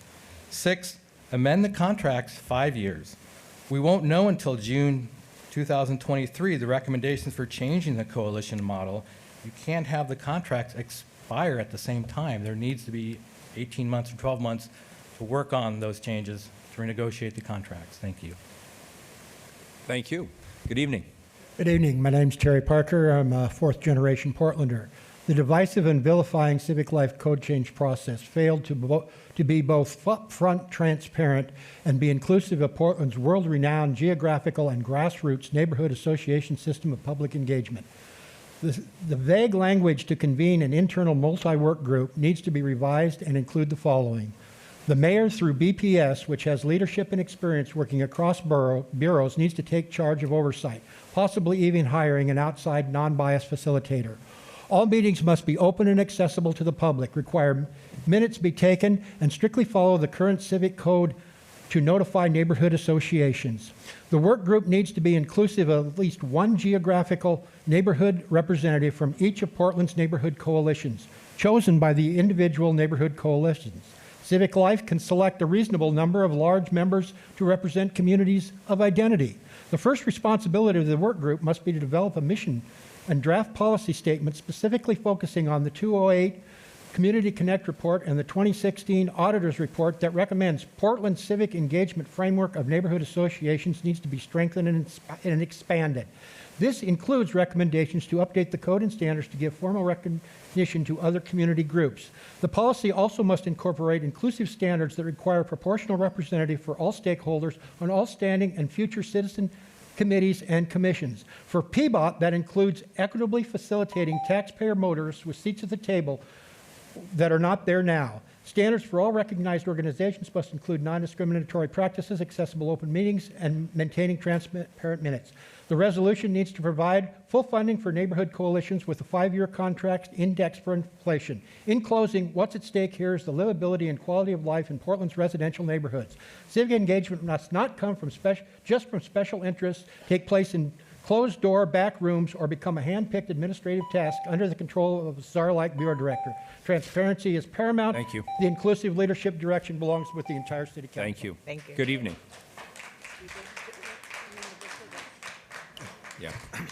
We do a thumb up and down at City Council because we don't want to be disruptive. So thank you for that. Good evening. Mr. Mayor, members of the council, my name is Chuck Duffy. I live in Northwest Portland. You know, I had the privilege for 5 years of working with Mayor Bud Clark and his staff. So I know that you have very difficult jobs, and I appreciate the hard work you do, and I appreciate the hard choices you have to make. I also appreciate the attention that you've already given to this issue, because I know you have, and I do appreciate it. I just want to say 2 things. One, I hope that going forward, you make sure that it's an honest, open, transparent process. That's all. And secondly, I would hope that you really think about not being a Portland City Council that would permanently damage the neighborhood association system, because it's very valuable. Thank you. Thank you, sir. Thank you. Good evening. Good evening, First Nations and residents of Chinook Land. I am Joy Rosa, a resident of 5 years. Hailing from the regional and global South, my roots in social justice spaces bolster my wealth of knowledge, understanding, and learning regarding reparation, restitution, truth to power, and reconciliation to this table. On October 10th, while I was providing childcare for friends, I was racially attacked in Southwest Portland, and I'm actively processing and healing. I have my community near and far to thank for their support. I am a community healer and soon licensed acupuncturist. My ancestral superpowers include, but are not limited to, accessibility of holistic care, imperative to my healing in our post-racial society. Council, if we really want to be a progressive city, we must begin the dialogue of reparations and restitution. The Office of Community and Civic Life is not only the source, but the gatekeeper to accessibility and resources of power. Portland is a microcosm of the political landscape of the U.S. and is founded on hundreds of years of history that have created conditions that Black, Indigenous, POC, all genders, sexual orientations, refugees, and abilities who have been subjected to marginalizations. These roots are deeply colonial and white supremacist and in fact must be addressed as the root cause of dis-ease in order to begin to heal. I, on behalf of my community, am asking for complete accessibility to facilities that are free and open of, by, and for marginalized communities. While working towards this goal, a significant monetary donation would be in order to build community clinics, not only for my people, but for you as well. Let's creatively co-heal. Thank you. The next five are Adriana Locke, Jack Kerfoot, Bridget Baer, Amy Wilson, and Leslie Hammond, and they'll be followed by Mike Lindman, Stan Penkin, John Sandy, Al Ellis, and Anna Weichel. Good evening. Would you like to start for us, please? Guess not. How about you? Would you like to start, please? Sure. I'm Thank you. Bridget Baer. Thank you all for being Thank here. you. Thanks for inviting us. I think you've got this a little bit bass-backward, maybe. City leaders and policies should help citizenry work and play well together. So neighbors of all stripes here need support, training, inclusion, training on inclusion, and learning the tools necessary to reduce our perceived differences and balance inequities. So I've worked for the city of Portland as an independent contractor for over 20 years, helping to develop business district associations, helping neighborhood associations, and a lot of community groups. And I've burned up more than one pair of shoes, walking the districts, engaging renters and property owners and visitors one-on-one. So I know how to interact with people, but I'll tell you, my last contract with the city was with the valuable MPI program, the Historic Park Rose. It's an incredible community engagement model. I think it should be emulated, multiplied as many times as you all possibly can throughout the city. So I benefited through all the trainings on equity inclusion, all the workshops, all the free programs that were available to the community groups. I participated in diversity leadership, hiring, racism, and accountability. Many of the programs were voluntary, but some were even mandatory as part of these contracts. And I believe that my role as a leader has improved, and I became an asset to the communities where I worked. As government employees, you too are required to attend the equity and other trainings to improve your capacity to address disparities. Civic life employees have learned through training and education that the moral and systemic case for putting equity and inclusion to practice is vital. It's vital to the success of our society. Most of the neighbors in this city have never had any training to be able to recognize or address equity issues. Our neighbors need more guidance on how to work together, not less. We should be able to build this system bigger and better. There are no free trainings currently available to citizens in Portland. There's dozens available. Sorry, in the city of Bridget, your Portland. time's up, but I do have a question, if sure. I may. Would you tell me what MPI stands for? Sorry, Neighborhood Prosperity Initiative. Oh, it's NPI, not MPI. Okay. That's right. Thank you. Appreciate you being here. Thanks. Great. And it would be helpful to me if people could also identify whether they support the resolution or oppose the resolution, and I'm not sure I heard. I support more training. I do not support the resolution at this time. Okay, thank you. I appreciate that. Good evening. My name is Leslie Hammond, and I'm the president of the Southwest Neighborhoods Coalition, District Coalition. We have about 70,000 people in our neighborhoods. There's 17 of them, and we have a huge amount of participation that usually comes from either an actual neighborhood sponsoring an event for neighbors or from Sweeney Coalition sponsoring an event. We get about 27,000 people this year that have been involved in all kinds of events, block parties, fall and spring cleanups, the Multnomah Days. It just goes on and on and on. We have all kinds of people in our neighborhood, low income, middle income, high income, because our neighborhood reaches from Portland Heights all the way down to Lake Oswego. Most of the people in the neighborhood are very generous of their time in trying to make the neighborhood more livable. So usually I come and ask for something from you. Today I'm going to offer something to you. We have a gazillion talented, educated, diversely experienced people in our coalition, and we'd like to help you with this resolution to make it better. It needs a lot of work in the form that it's in right now. We'd like to be part of that public engagement process, and I have 2 points I want to make, and then I have a letter that I want to read to you really quickly. One is the public engagement process doesn't start for a year. I'd like to see us start sooner. I'd like to have people from the neighborhoods come and at least sit in and listen on those meetings so they can keep up to date with where the issues are going and what the bureaus are saying. And then the second thing is the coalition presidents and leaders came together and wrote you a letter, so I'll read it to you very quickly because I don't know whether any of them will be able to talk tonight. I'm almost out? Okay, I've got 5 minutes. However, What? yeah, there's seconds. If you give it to Carla, then we will all get it. I did. I just want. This is it. Okay. The gist of the letter is, we support the aspirational language in the resolution and in the code, but we think that in order for the coalition. If everybody runs over, we'll be here all night. Okay. 2 minutes. Okay. We got your letter. Okay. We'll read it. All right. Thank you. Very much for being here. Thank you. Appreciate it You very bet. much. Good evening. Good evening, thanks. I'm Amy Wilson, and I agree. Thank you guys for giving us more access to this process. I will quickly start with just some recommendations. One that you've heard before and will probably be reiterated, that this process continues an open and transparent process with public meetings in the future so that we don't make the same mistakes that we had before with the misgivings. The other is a request that the process and the work group be overseen by another bureau that does have the staff and the resources, as well as, so we don't make the same mistakes. I mean, it's rare that you would go back to the same entity that, it created problems in the first. Have a defined scope of work. I think that's another part of it that we were a little confused about from the beginning.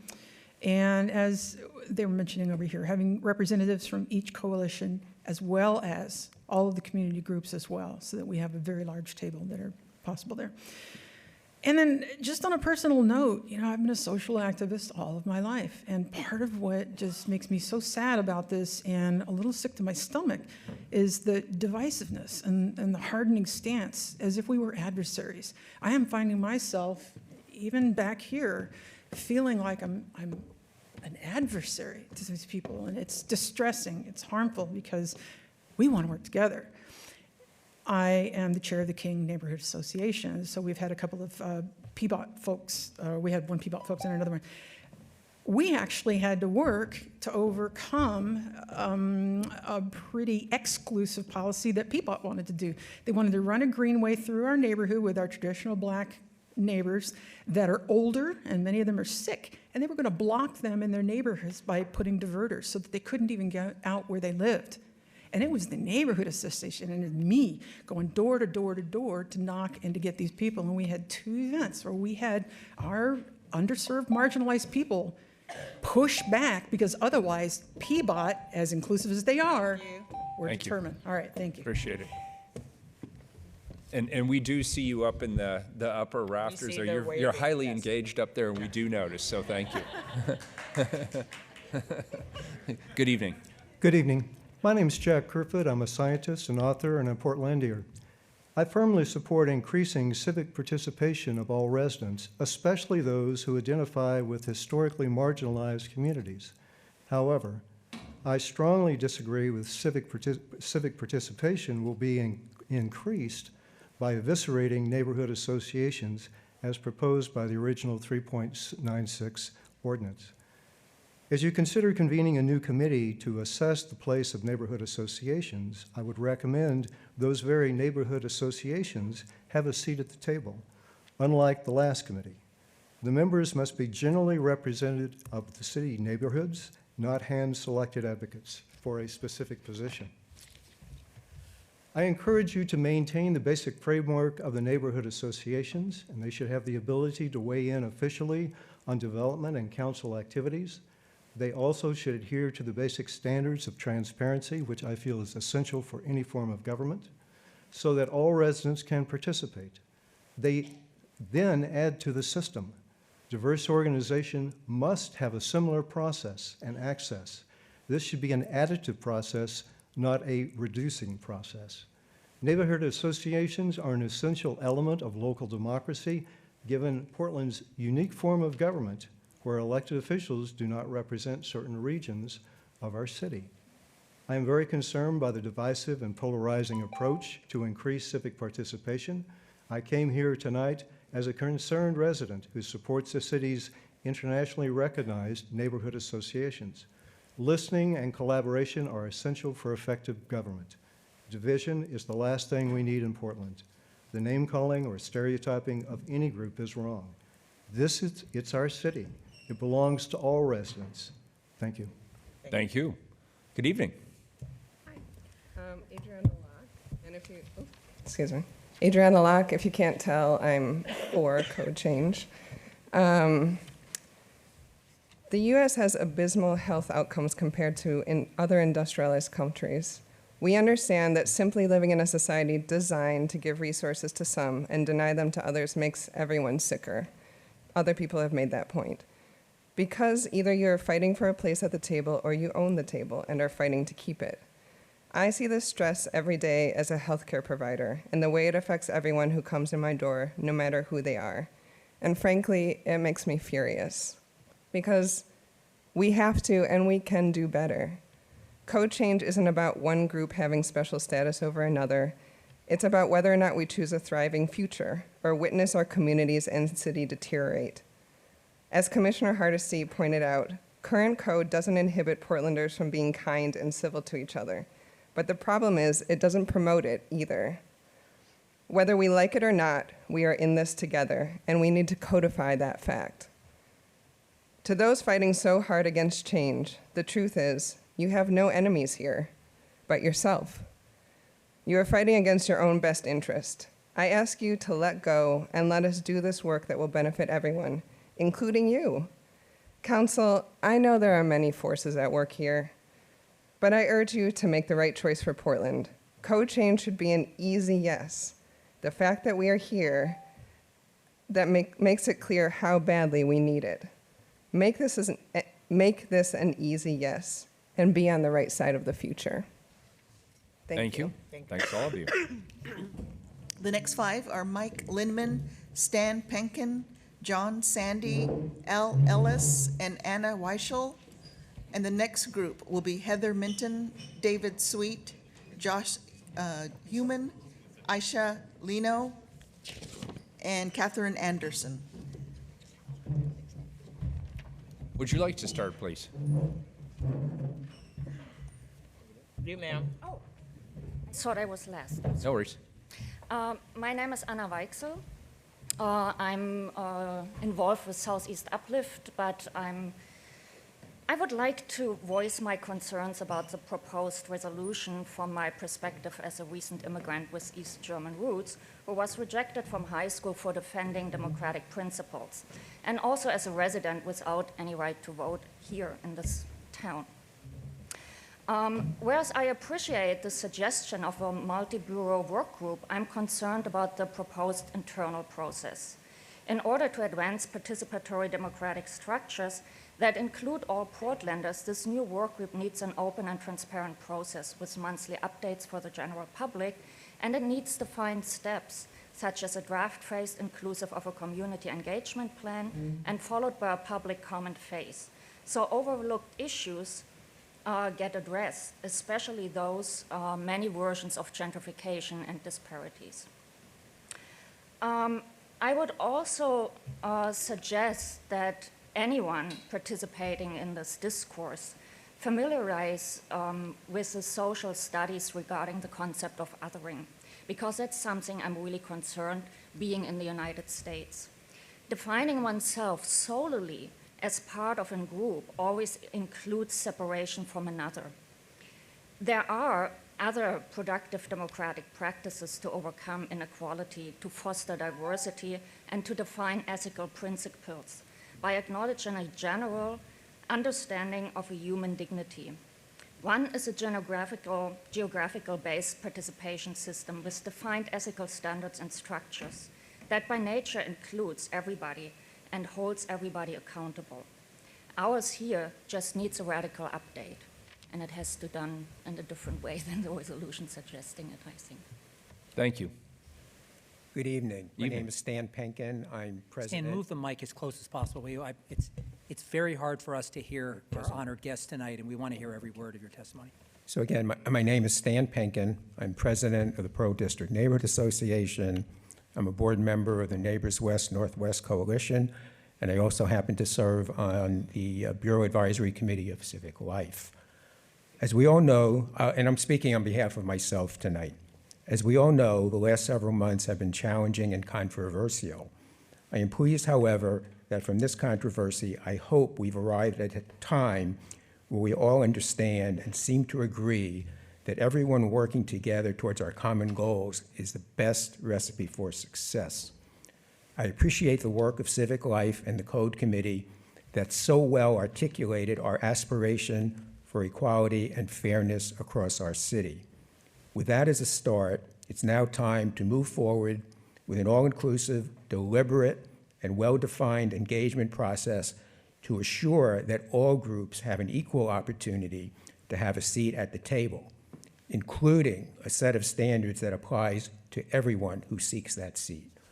While I appreciate the resolution that is before you tonight, and which is a good start in that direction, it appears to have been too hastily prepared to meet the deadline of tonight's meeting and is therefore confusing and lacking in clarity.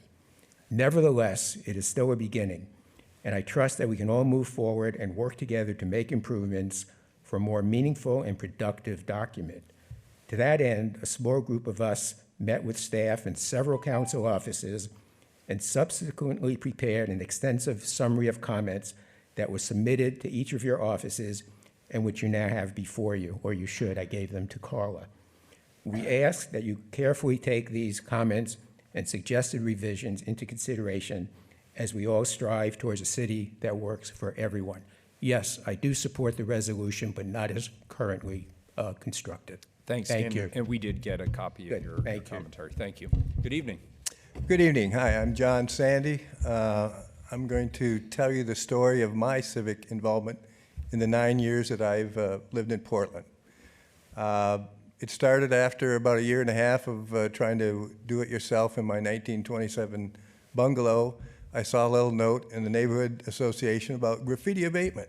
So I jumped on the team, my wife and I, and that started it. Through that, I became involved in the neighborhood association and actually got into the board positions. That gave birth to UNR. We've talked about that. In fact, I was in front of the commission, city council last week talking about the demolition, responsible demolitions. Excuse me.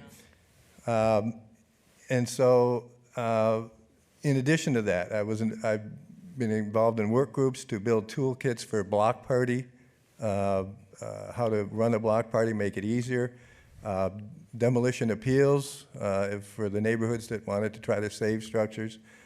That prompted me, obviously, to go down to the Salem and get involved in testimony down there.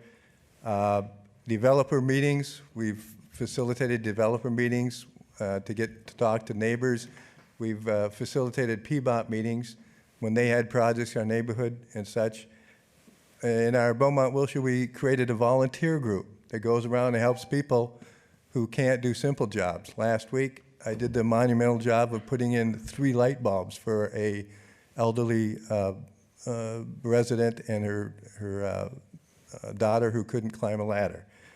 Alameda Public Stairs, we've adopted stairs, we do cleanup on that. Friends of Wilshire Park, this is all related and linked back to neighborhood involvement. So my wish is that everybody with the will and the desire to get involved in civic life could have the opportunities that were afforded me. Thank you. Thank you. Good evening. My name's Al Ellis. I'm on the board of the Beaumont-Wilshire Neighborhood Association. I'm also editor of the newsletter. And I think neighborhood associations are democracy by neighborhood. And it affords the opportunity for everybody to get involved, organizations, residents, businesses, etc. But democracy is a challenge. And it's not an easy go. You just look at local elections. We're lucky if we get 40 or 50% of the eligible voters coming out to vote. On the neighborhood level, we have to, outreach is essential for us. And we're trying, in our neighborhood, we're reaching out to apartment dwellers. We have 2 new apartment buildings in our neighborhood. We haven't done that in the past because we haven't had. So, you know, this has been a wake-up call for us, but I'm opposed to the proposal as it is stated, as it's currently stated, because it lacks the specifics. For instance, if you're going to bring in more groups, what are the criteria by which they qualify? I'm president of a sister city association, the Portland-Cobarro Sister City Association.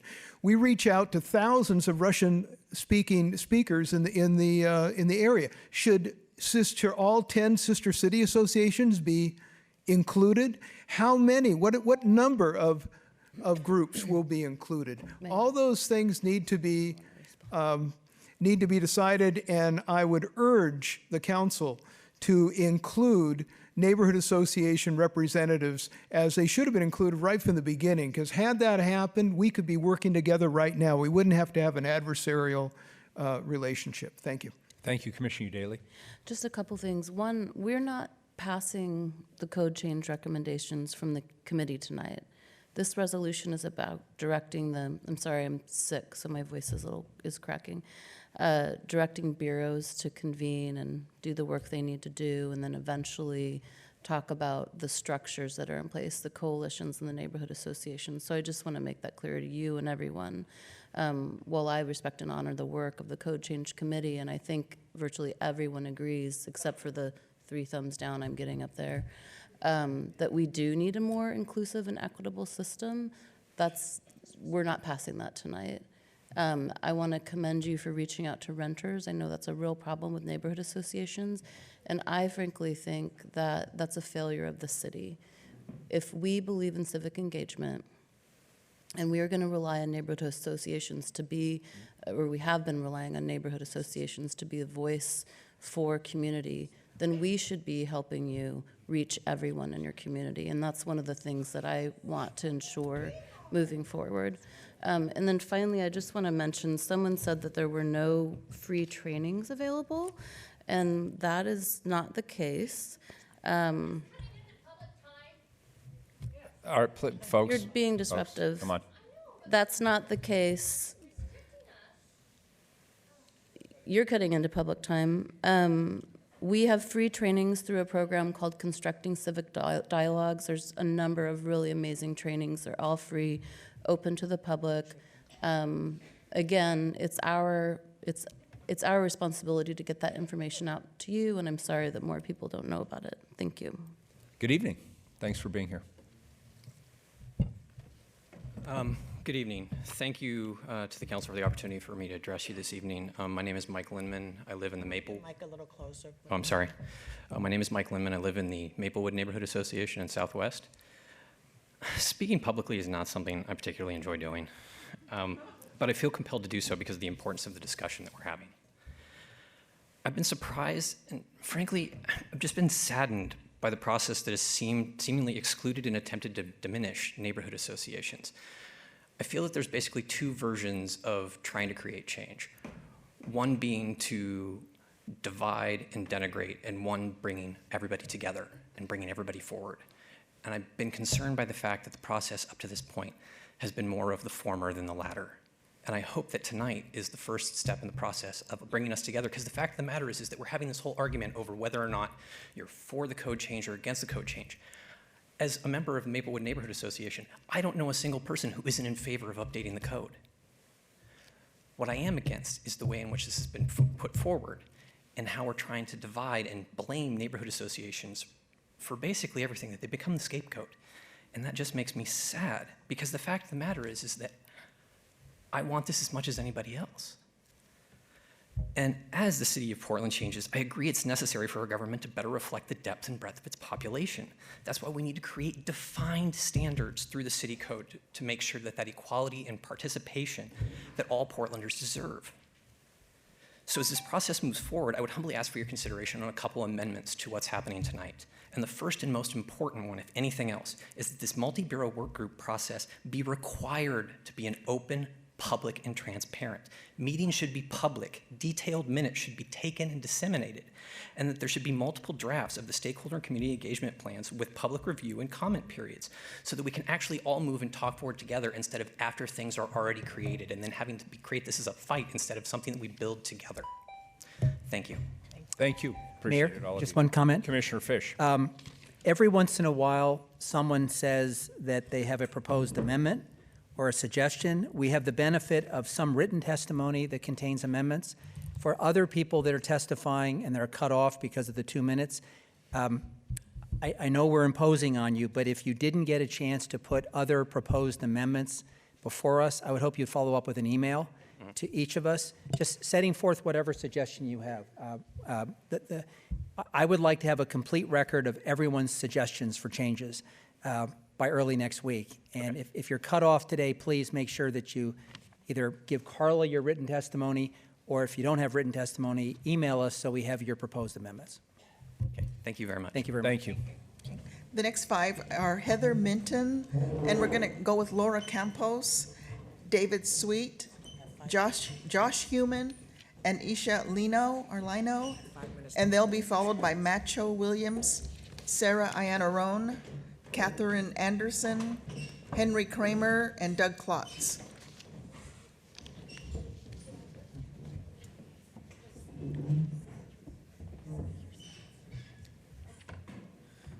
Who's going to start? Would you like to start down on this end? Sir? Thank you. Hi, my name's Ishalino. Thank you so much for taking the time and investing in this process. I'm from the Cully Association of Neighbors. We voted unanimously to support the code change as it was proposed, and I'm here to advocate that you continue this process as is. We have a number of low-income and people of color within our community that have been historically marginalized from the power structures and decision-making throughout our history, and we want to continue this process to not continue to disenfranchise those folks. I was reflecting on the fact that the code hadn't been updated in 45 years. That's before I was born. That's when my dad bought a house in Portland for $10,000. And I think that that speaks for itself, that we need to move this process forward. And I'm hoping that we can do it in less than 3 years. Thanks. Thank you. Good evening. Good evening. My name is Josh Human. I am the chair of the Cully Association of Neighbors Board. As Isha mentioned, we voted in favor of the resolution as written. Cully is committed to working with our partners, such as NEA and Verde. To do otherwise would be to ignore those who cannot take the time to go to another meeting just because that organization has the ear of the city. Recently, the mayor was present at a huge moment in the Cully neighborhood, the demolition of the Sugar Shack, and the beginning of the Las Adelitas project, providing housing to those who may otherwise be displaced. This work wasn't led by the neighborhood association. It was together with a number of partners, all of whom deserve equal treatment by the city. This is the way that we will get great things done here. Everyone means everyone, not just everyone who looks like me, or even looks like the person who happens to live next door to me, or the people that I choose to talk to. This resolution gets us closer to seeing each other and working together. Thank you. Thank you. Good evening. Good evening. My name is David Sweet, and I serve on the board of the Cully Association of Neighbors. The Cully neighborhood is home to an ethnically and racially diverse community of active and engaged residents. Cully Association of Neighbors is one of 7 place-based community organizations working in Cully, including NEA, Verde, Habitat for Humanity, Hacienda Community Development Corporation, and others. We are working together to improve our neighborhood for the benefit of our residents. Together, we're creating a sustainable and inclusive neighborhood that prevents displacement and elevates the voices of people of color and low-income people. 6 of these organizations are building the infrastructure of a sustainable community.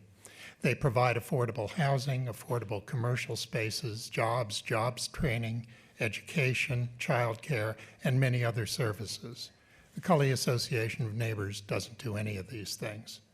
Yet we are the only one who receives annual subsidies from the city, the only one privileged to comment on land use proposals and to appeal decisions on those proposals free of charge, the only one to receive free liability insurance for our events, the only one subsidized to engage our communities. We appreciate and wholeheartedly support the efforts of the Office of Community and Civic Life to strengthen the fabric of our civic life in Portland by broadening the city's civic engagement. For more than a decade, through the terms of 3 mayors, Portland has committed and recommitted to the goals of diversity, equity, and inclusion. Beginning with Vision PDX in 2008 and continuing through the Portland Plan in 2012 and the Comprehensive Plan of 2018, these goals have guided our vision of our city. The resolution before you tonight, as amended by the Coalition of Communities of Color, is another step toward that vision. I urge you to adopt it. Thank you. Thank you. Good evening. There you go. Good evening. My name is Heather Minton, and I'm here with the Disability Art and Culture Project in support of the code change. I also want to say thanks to SEI. I spent 3 years of Saturdays here as a Minds Matter mentor, so it's nice to be back. I've heard a lot from different neighborhood associations that all are welcome. That's often said. And I can imagine that if you've never worried about how to get into a location or stay in a location or a meeting, then a statement like that, all are welcome, seems complete and simple and direct. However, many of your Portland neighbors need to approach every single interaction with their community asking questions. As a disabled person, I must always ask, how will I get into the building or to the event? Once I'm there, can I be safe and at ease? Our neighbors might ask, how will we communicate? How do we navigate this conversation with a possible limited language ability or understanding of cultural expectations? How do we maintain focus and make sure that our ideas are expressed in a space where we are routinely asked questions about our health, our education, our background, and our ways of identifying ourselves? These are questions that members of Portland's marginalized communities have to ask themselves routinely before they participate in many community events. All are welcome is a good and a kind idea. But if that idea never translates into welcoming action, neighbors will remain outside because they cannot get in. They will not be seen and they will not be heard. The best way to keep Portland neighborly is to actively include all of our neighbors. Thank you. Thank you. Welcome. Hello, my name is Laura Campos, and I'm testifying on my own behalf. I don't want to repeat testimony other people may have, so I have two unique things to offer. I'm a founding member and currently serve as chair of the Sweeney Equity Committee. We have existed for close to 5 years and have had extensive involvement with Portland's Native community. We advocated for a waiver of fees for use of the Delta Park for our powwow. We also partnered with Portland Canoe Family to secure a $25,000 Metro grant. The second point I want to make is on a more personal level. And this is a first for me in 40 years of testifying before council to talk about something personal to me. But, you know, we talk a lot about inclusion, and I have an equity and inclusion committee I chair. But in your current document, in the section that involves history, I noted that my work was not referenced. In 1979, the City of Portland Planning Bureau published a work that I did that explored land development starting with our Native people up to 1980 when we did the comp plan. In my book, I explored the various ways that government has involved or not involved people. So I felt that that was very germane to this whole process. But despite this, I was not invited to be on the Code 3.96 committee. I've certainly felt excluded by this process. Just on a minor point, I just want to express that it's very painful to be made to feel less than because I don't fit the stereotype of expectation instilled by racism that a Native American woman in the 70s could not have earned a college degree, worked for the Planning Bureau, worked on the comp plan, and published a book. I felt invisible, as many of our people do. Thank you. Thank you. Thanks, all of you. The next five are Matthew Williams, Sarah Iannarone, Catherine Anderson, Henry Kramer, and Doug Klotz. And they'll be followed by Steph Routh, Debbie Iona, Tyler Wilkins, Olivia Louise, and Michael Anderson.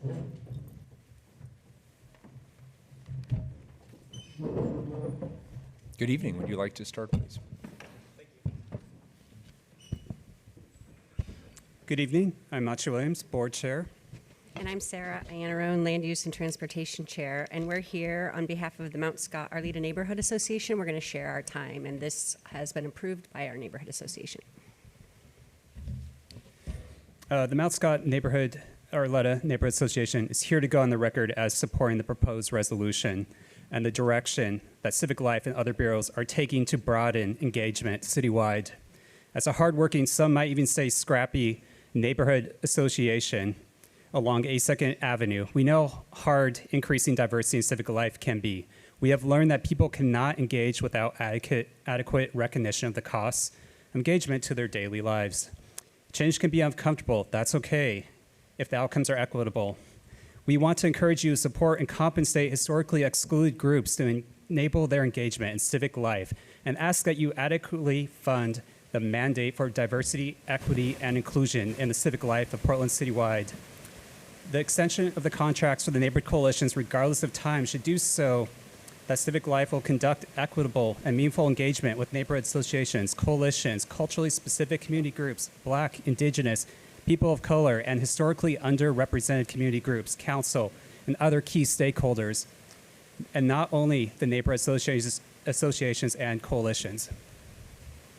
And we would be remiss if we didn't thank Commissioner Udaley and the 3.96 committee for taking on the challenging work of dismantling racial and spatial inequality in our city.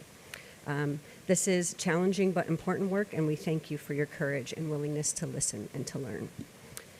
We support the resolution convening the multi-bureau work group to provide recommendations for city bureau engagement methods to ensure we are equitably providing city services to all Portlanders, not only to achieve outcomes with regard to equity and inclusion, but to decrease redundancy and increase efficiencies across city government. We ask you to explicitly, can we turn that off? Go ahead and finish the comment. Well, because we have both of our time, so. Oh, that's just his so time. give them another 2 minutes then. I'm sorry, I misunderstood. Thank you. We ask you to explicitly consider the measures we will establish as a city to achieve our diversity, equity, and inclusion goals for engagement across the bureaus. How will we know what success on this front looks like and whether we are achieving it? And most importantly, are our feedback mechanisms in the future robust enough for the dynamic, even chaotic times ahead as Portland grows and changes in the midst of climate chaos? Apparently, our systems are relatively inflexible at this moment. Finally, we would like to see it explicitly laid out how the 3.96 code change process will play out alongside the process considering whether we should change the city's form of government. These structural considerations should be taken in tandem to improve outcomes rather than reinforcing existing silos, which result in suboptimal outcomes in terms of government efficiency, efficacy, and equity. So making sure there's alignment between consideration of what form our government will take and how our civic engagement processes will work in the future. Thank you very much. Thank you both. Good evening. Good evening. My name's Catherine Anderson, and I was involved with the Sunnyside Neighborhood Association, and I was also an employee of Southeast Uplift for 5 years, and then I spent 17 years with the Office of Neighborhood Associations, Neighborhood Involvement. I left in 2014 before the name change and the new missions, etc. I just wanted to say that I too am really thankful for the work of the committee. I know how hard it is to meet and meet and meet and to try and come to resolution and then to bring that forward and not be getting the response you would hope for. I'm going to smile because I don't see much of that in this room, either from the folks up here or from the folks there. And what it feels like is it's really heavy. I guess I would say I'm representing myself, and I think of myself as an elder. And one of the things that I believe elders do is they don't jump into things. They look at the picture. They look at where you're starting from and where you hope to go. And it's a process. And someone may have a timeline, but that doesn't necessarily follow what the process needs to be. So I support the things that one of the I think it was Linda Nedakova was saying, that I support the heart of the resolution, but I cannot support some of the methodology. I have some historical perspective. Neighborhood associations have always been there. Every year they come to City Council during budgets and they speak to support that bureau and to make sure that they get due budget and nothing happens. I can imagine why they may feel let down. Thank you. Good evening. Good evening. Mayor Wheeler, City Commissioners, my name is Henry Kramer. I use he, him pronouns. I live in Northeast Portland, about 10 blocks that way. I'm also a member of Portland Neighbors Welcome, but speaking only for myself here. I'm here in favor of the proposed resolution, the change, the code initiative generally, and specifically the amendment requested by the Communities of Color Coalition, which specifically requests that the Office of Civic Life engage with a broad swath of community members beyond neighborhood associations. I love this city to my bones. And as a person who's registered hundreds of people to vote on our streets, I love our culture of civic engagement.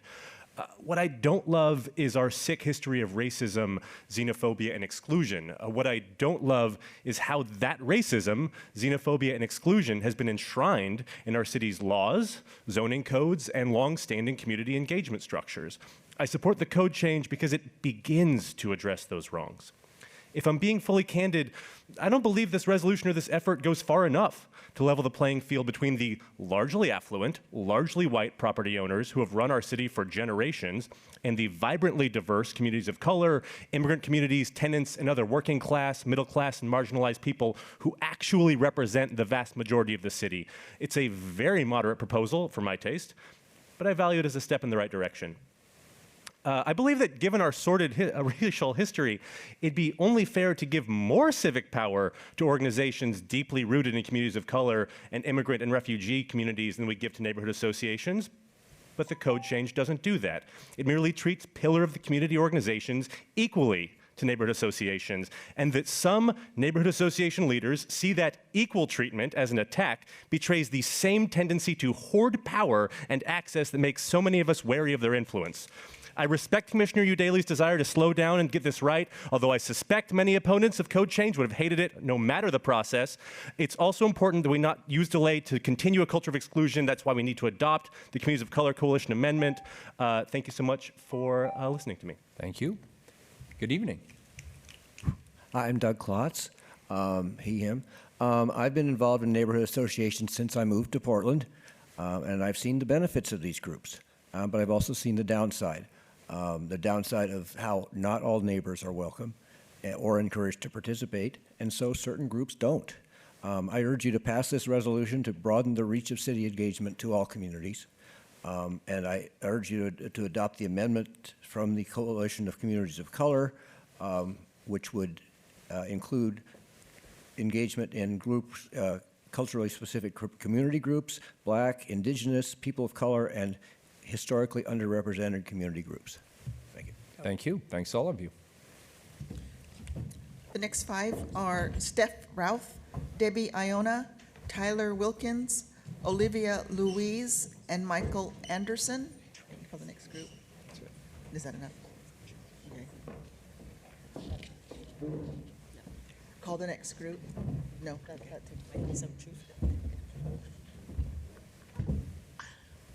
Commissioner Udaley. Debbie, would you like to start for us, please? I'm Debbie Iona, representing the League of Women Voters of Portland. I'll touch on a few of the main points from the letter we submitted earlier this week. We support the goals of greater inclusivity and improvements to the city's civic engagement programs. However, it is premature to substitute the existing code in the absence of a thoroughly articulated replacement. The League recommends opening the multi-bureau workgroup meetings to public observation. By listening to the discussions and understanding how the workgroup arrives at its conclusions, interested community members will be better able to evaluate and respond to the workgroup's recommendations. We urge City Council to require a thorough public process as a follow-up to the multi-bureau and stakeholder engagement efforts. The follow-up process should include a broad group of Portlanders experienced with inclusive civic engagement. The community group should be given the time and staff support it needs to reimagine a system that establishes clearly articulated roles for the city and recognized organizations. This updated approach should recognize both geographic and non-geographic interests and broaden accessibility to information and civic involvement. In addition, the new system should define criteria for city recognition and the rights and responsibilities of organizations wishing to be recognized as participating members of the city's civic engagement programs. It should clarify the kinds of decisions in which recognized organizations will be invited to participate and how Civic Life and other bureaus will support their participation and their contributions to broad community livability. Finally, the city needs to examine what a more robust civic engagement system will cost. Thank you for your consideration of our views. Thank you. Good evening. Hi, my name is Olivia Louise. I testified last year in support of the city code change and the committee, and I just want to thank the folks who served on the committee. I've been very impressed with the work. I'm here today because I support the resolution, specifically with the amendments from the Coalition of Communities of Color. I'm also here today representing Participatory Budgeting Oregon as a board member. I'm very interested in these conversations we're having about a just reconstruction of our advisory models of engagement. I am excited to see that conversation continue. All communities deserve to have their legacy, their roots uplifted, and their experience and knowledge treated as expertise. I'm going to let my co-organizer say a little bit more. Thank you. Good evening. Thanks. Good evening. Thank you for allowing us time to speak. I am Tyler Wilkins. I'm the co-director of participatory budgeting Oregon. And I would like to thank the Office of Community and Civic Life and the committee for all the extensive inclusive outreach that they conducted. Democratic participation should be a right easily exercised by everyone, not a privilege of those with the time, resources, and technical knowledge to participate. It is not enough to recruit new people into old structures of public participation and civic engagement. Instead, we need new mechanisms for all Portlanders to know and exercise their power. Our past systems of advisory community engagement have been ossified, disempowering, and limiting to new voices, and are under the risk of becoming irrelevant. We need to continue experimenting with participatory structures that equitably share real power and amplify those most marginalized from decision-making. For Portland to continue to be seen as a leader in civic engagement, we must adopt the next generation of civic innovation that gives community real power to address the pressing crises of our time. I urge Council to pass the resolution with the amendments from the Coalition of Communities of Color. The resolution promotes the potential to redefine the relationship between people and its government. Our structures must reflect Oregon as a multicultural and multiracial participatory democracy, where the relationship between the people and their government is based on trauma-informed community engagement, and where the methods of democratic participation are fun, liberatory, equitable, and inclusive. I encourage our leadership to utilize this process and the multi-bureau work group to really experiment with innovative methods of authentic civic engagement centered on racial equity. I believe participatory budgeting is one such mechanism the city should adopt immediately. Let's work together advancing democracy beyond the voting booth. Thank you. Thank you. Hello, Mayor, City Councilors. My name is Steph Routh. I'm an East Portlander and a volunteer with the Change the Code PDX Coalition. I will try to give the gifts of brevity and speed so that others can. As many of us, I'm sure, have over the last months and years, we've had a lot of conversations around the future of civic engagement in Portland. And I have just enjoyed all of those conversations. And there's three that I recently had was lucky to be at the Mill Park Neighborhood Association, Foster Powell Neighborhood Association, and Mount Scott Arleta, which you've heard a bit previously. But in each of those conversations, I am supportive of the resolution with the with the additions from the Coalition of Communities of Color. And each of those, I heard versions of that we understand our value, that we are here to support our neighbors. We are not going away. We want to build a larger, more inclusive network, and we want to build on this network that the city and its communities have built and bring those together. And then after that, after they had all endorsed the code change, immediately afterwards, all three of them, and I don't know if they planned this, but had talked about how they can support their unhoused neighbors. And that was just really, I just thought, very thoughtful. So I feel that the future of civic engagement acknowledges that communities organize and hold themselves accountable in different ways, and that it is the city's role to find a meaningful pathway of engagement to those communities, however and whether they organize. Thank you. Thank you. Thanks, all of you. So, colleagues, at this time, I will ask if anybody has any comments, and then I'll turn it over to Commissioner Daly. Commissioner Hardesty. So I just want to appreciate everyone coming out tonight. I wish that this was not as divisive as it has turned into. It would be good to be thinking about how we build power for all people to have their voice heard, rather than talking about whether or not somebody loses if somebody else gets power. I also want to say that I don't think that no one organization represents all voices. The Coalition of Communities of Color does a great job, but they certainly can't represent all the voices of people of color. So to assume that anything they say represents all the voices of people of color is disrespectful and dismissive. I want to really give a shout out to Winter and Suk, because I know they put their heart and soul into engaging community at a deep, deep level, and know that I respect both of you immensely for the fact that your heart is on your sleeve as you do this work. I am looking for a solution that doesn't disvalue any part of our community. It is my hope that whatever process we move forward will be a process that we can have neighborhood associations and people who represent communities of color at the same table saying they support the effort. I will not support anything that divides our community more. We have enough of that at the national level. We certainly don't need to be doing that at the local level. So thank you all. Appreciate you being here tonight. Commissioner Daly. Thank you, Mayor. I want to again thank everyone who came here tonight. We were all taking a lot of notes, and you gave us lots to think about. I'm going to keep my closing remarks really brief because I am fading fast, and I know many of you are as well. I want to thank Director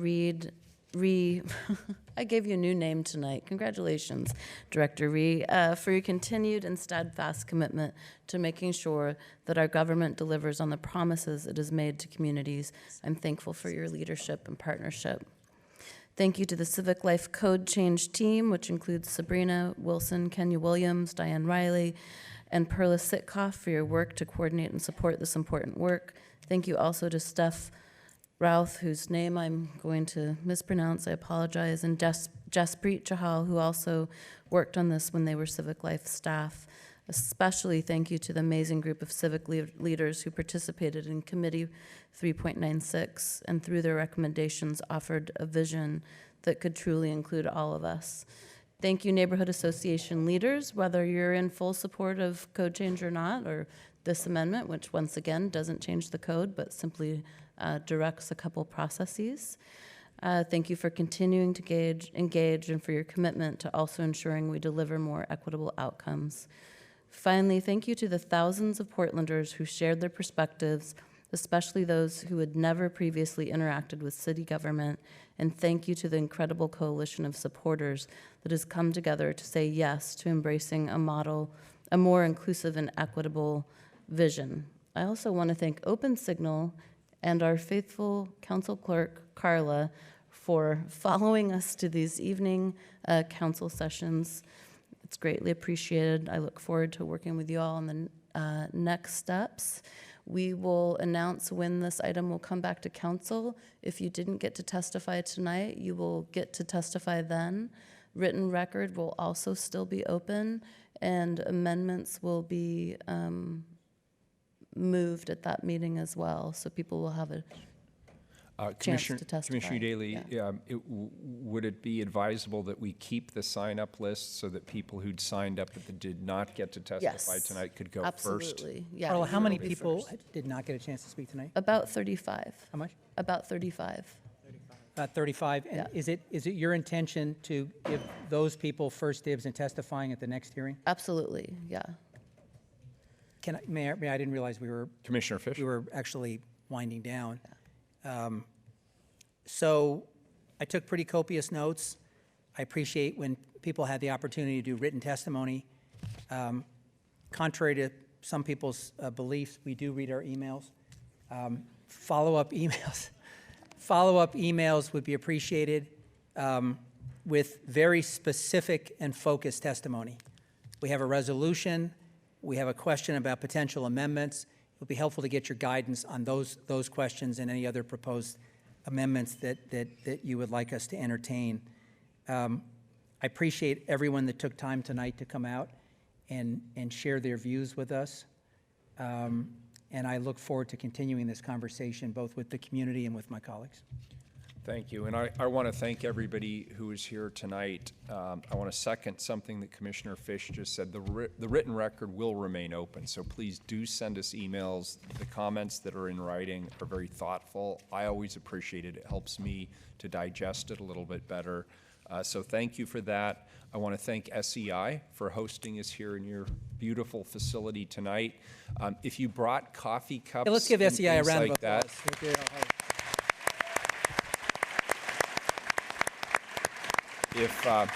if you brought items in, if you could kindly take them out with you so that they don't have to clean it up, that would it would help us to be invited back again. Thank you all. We are adjourned.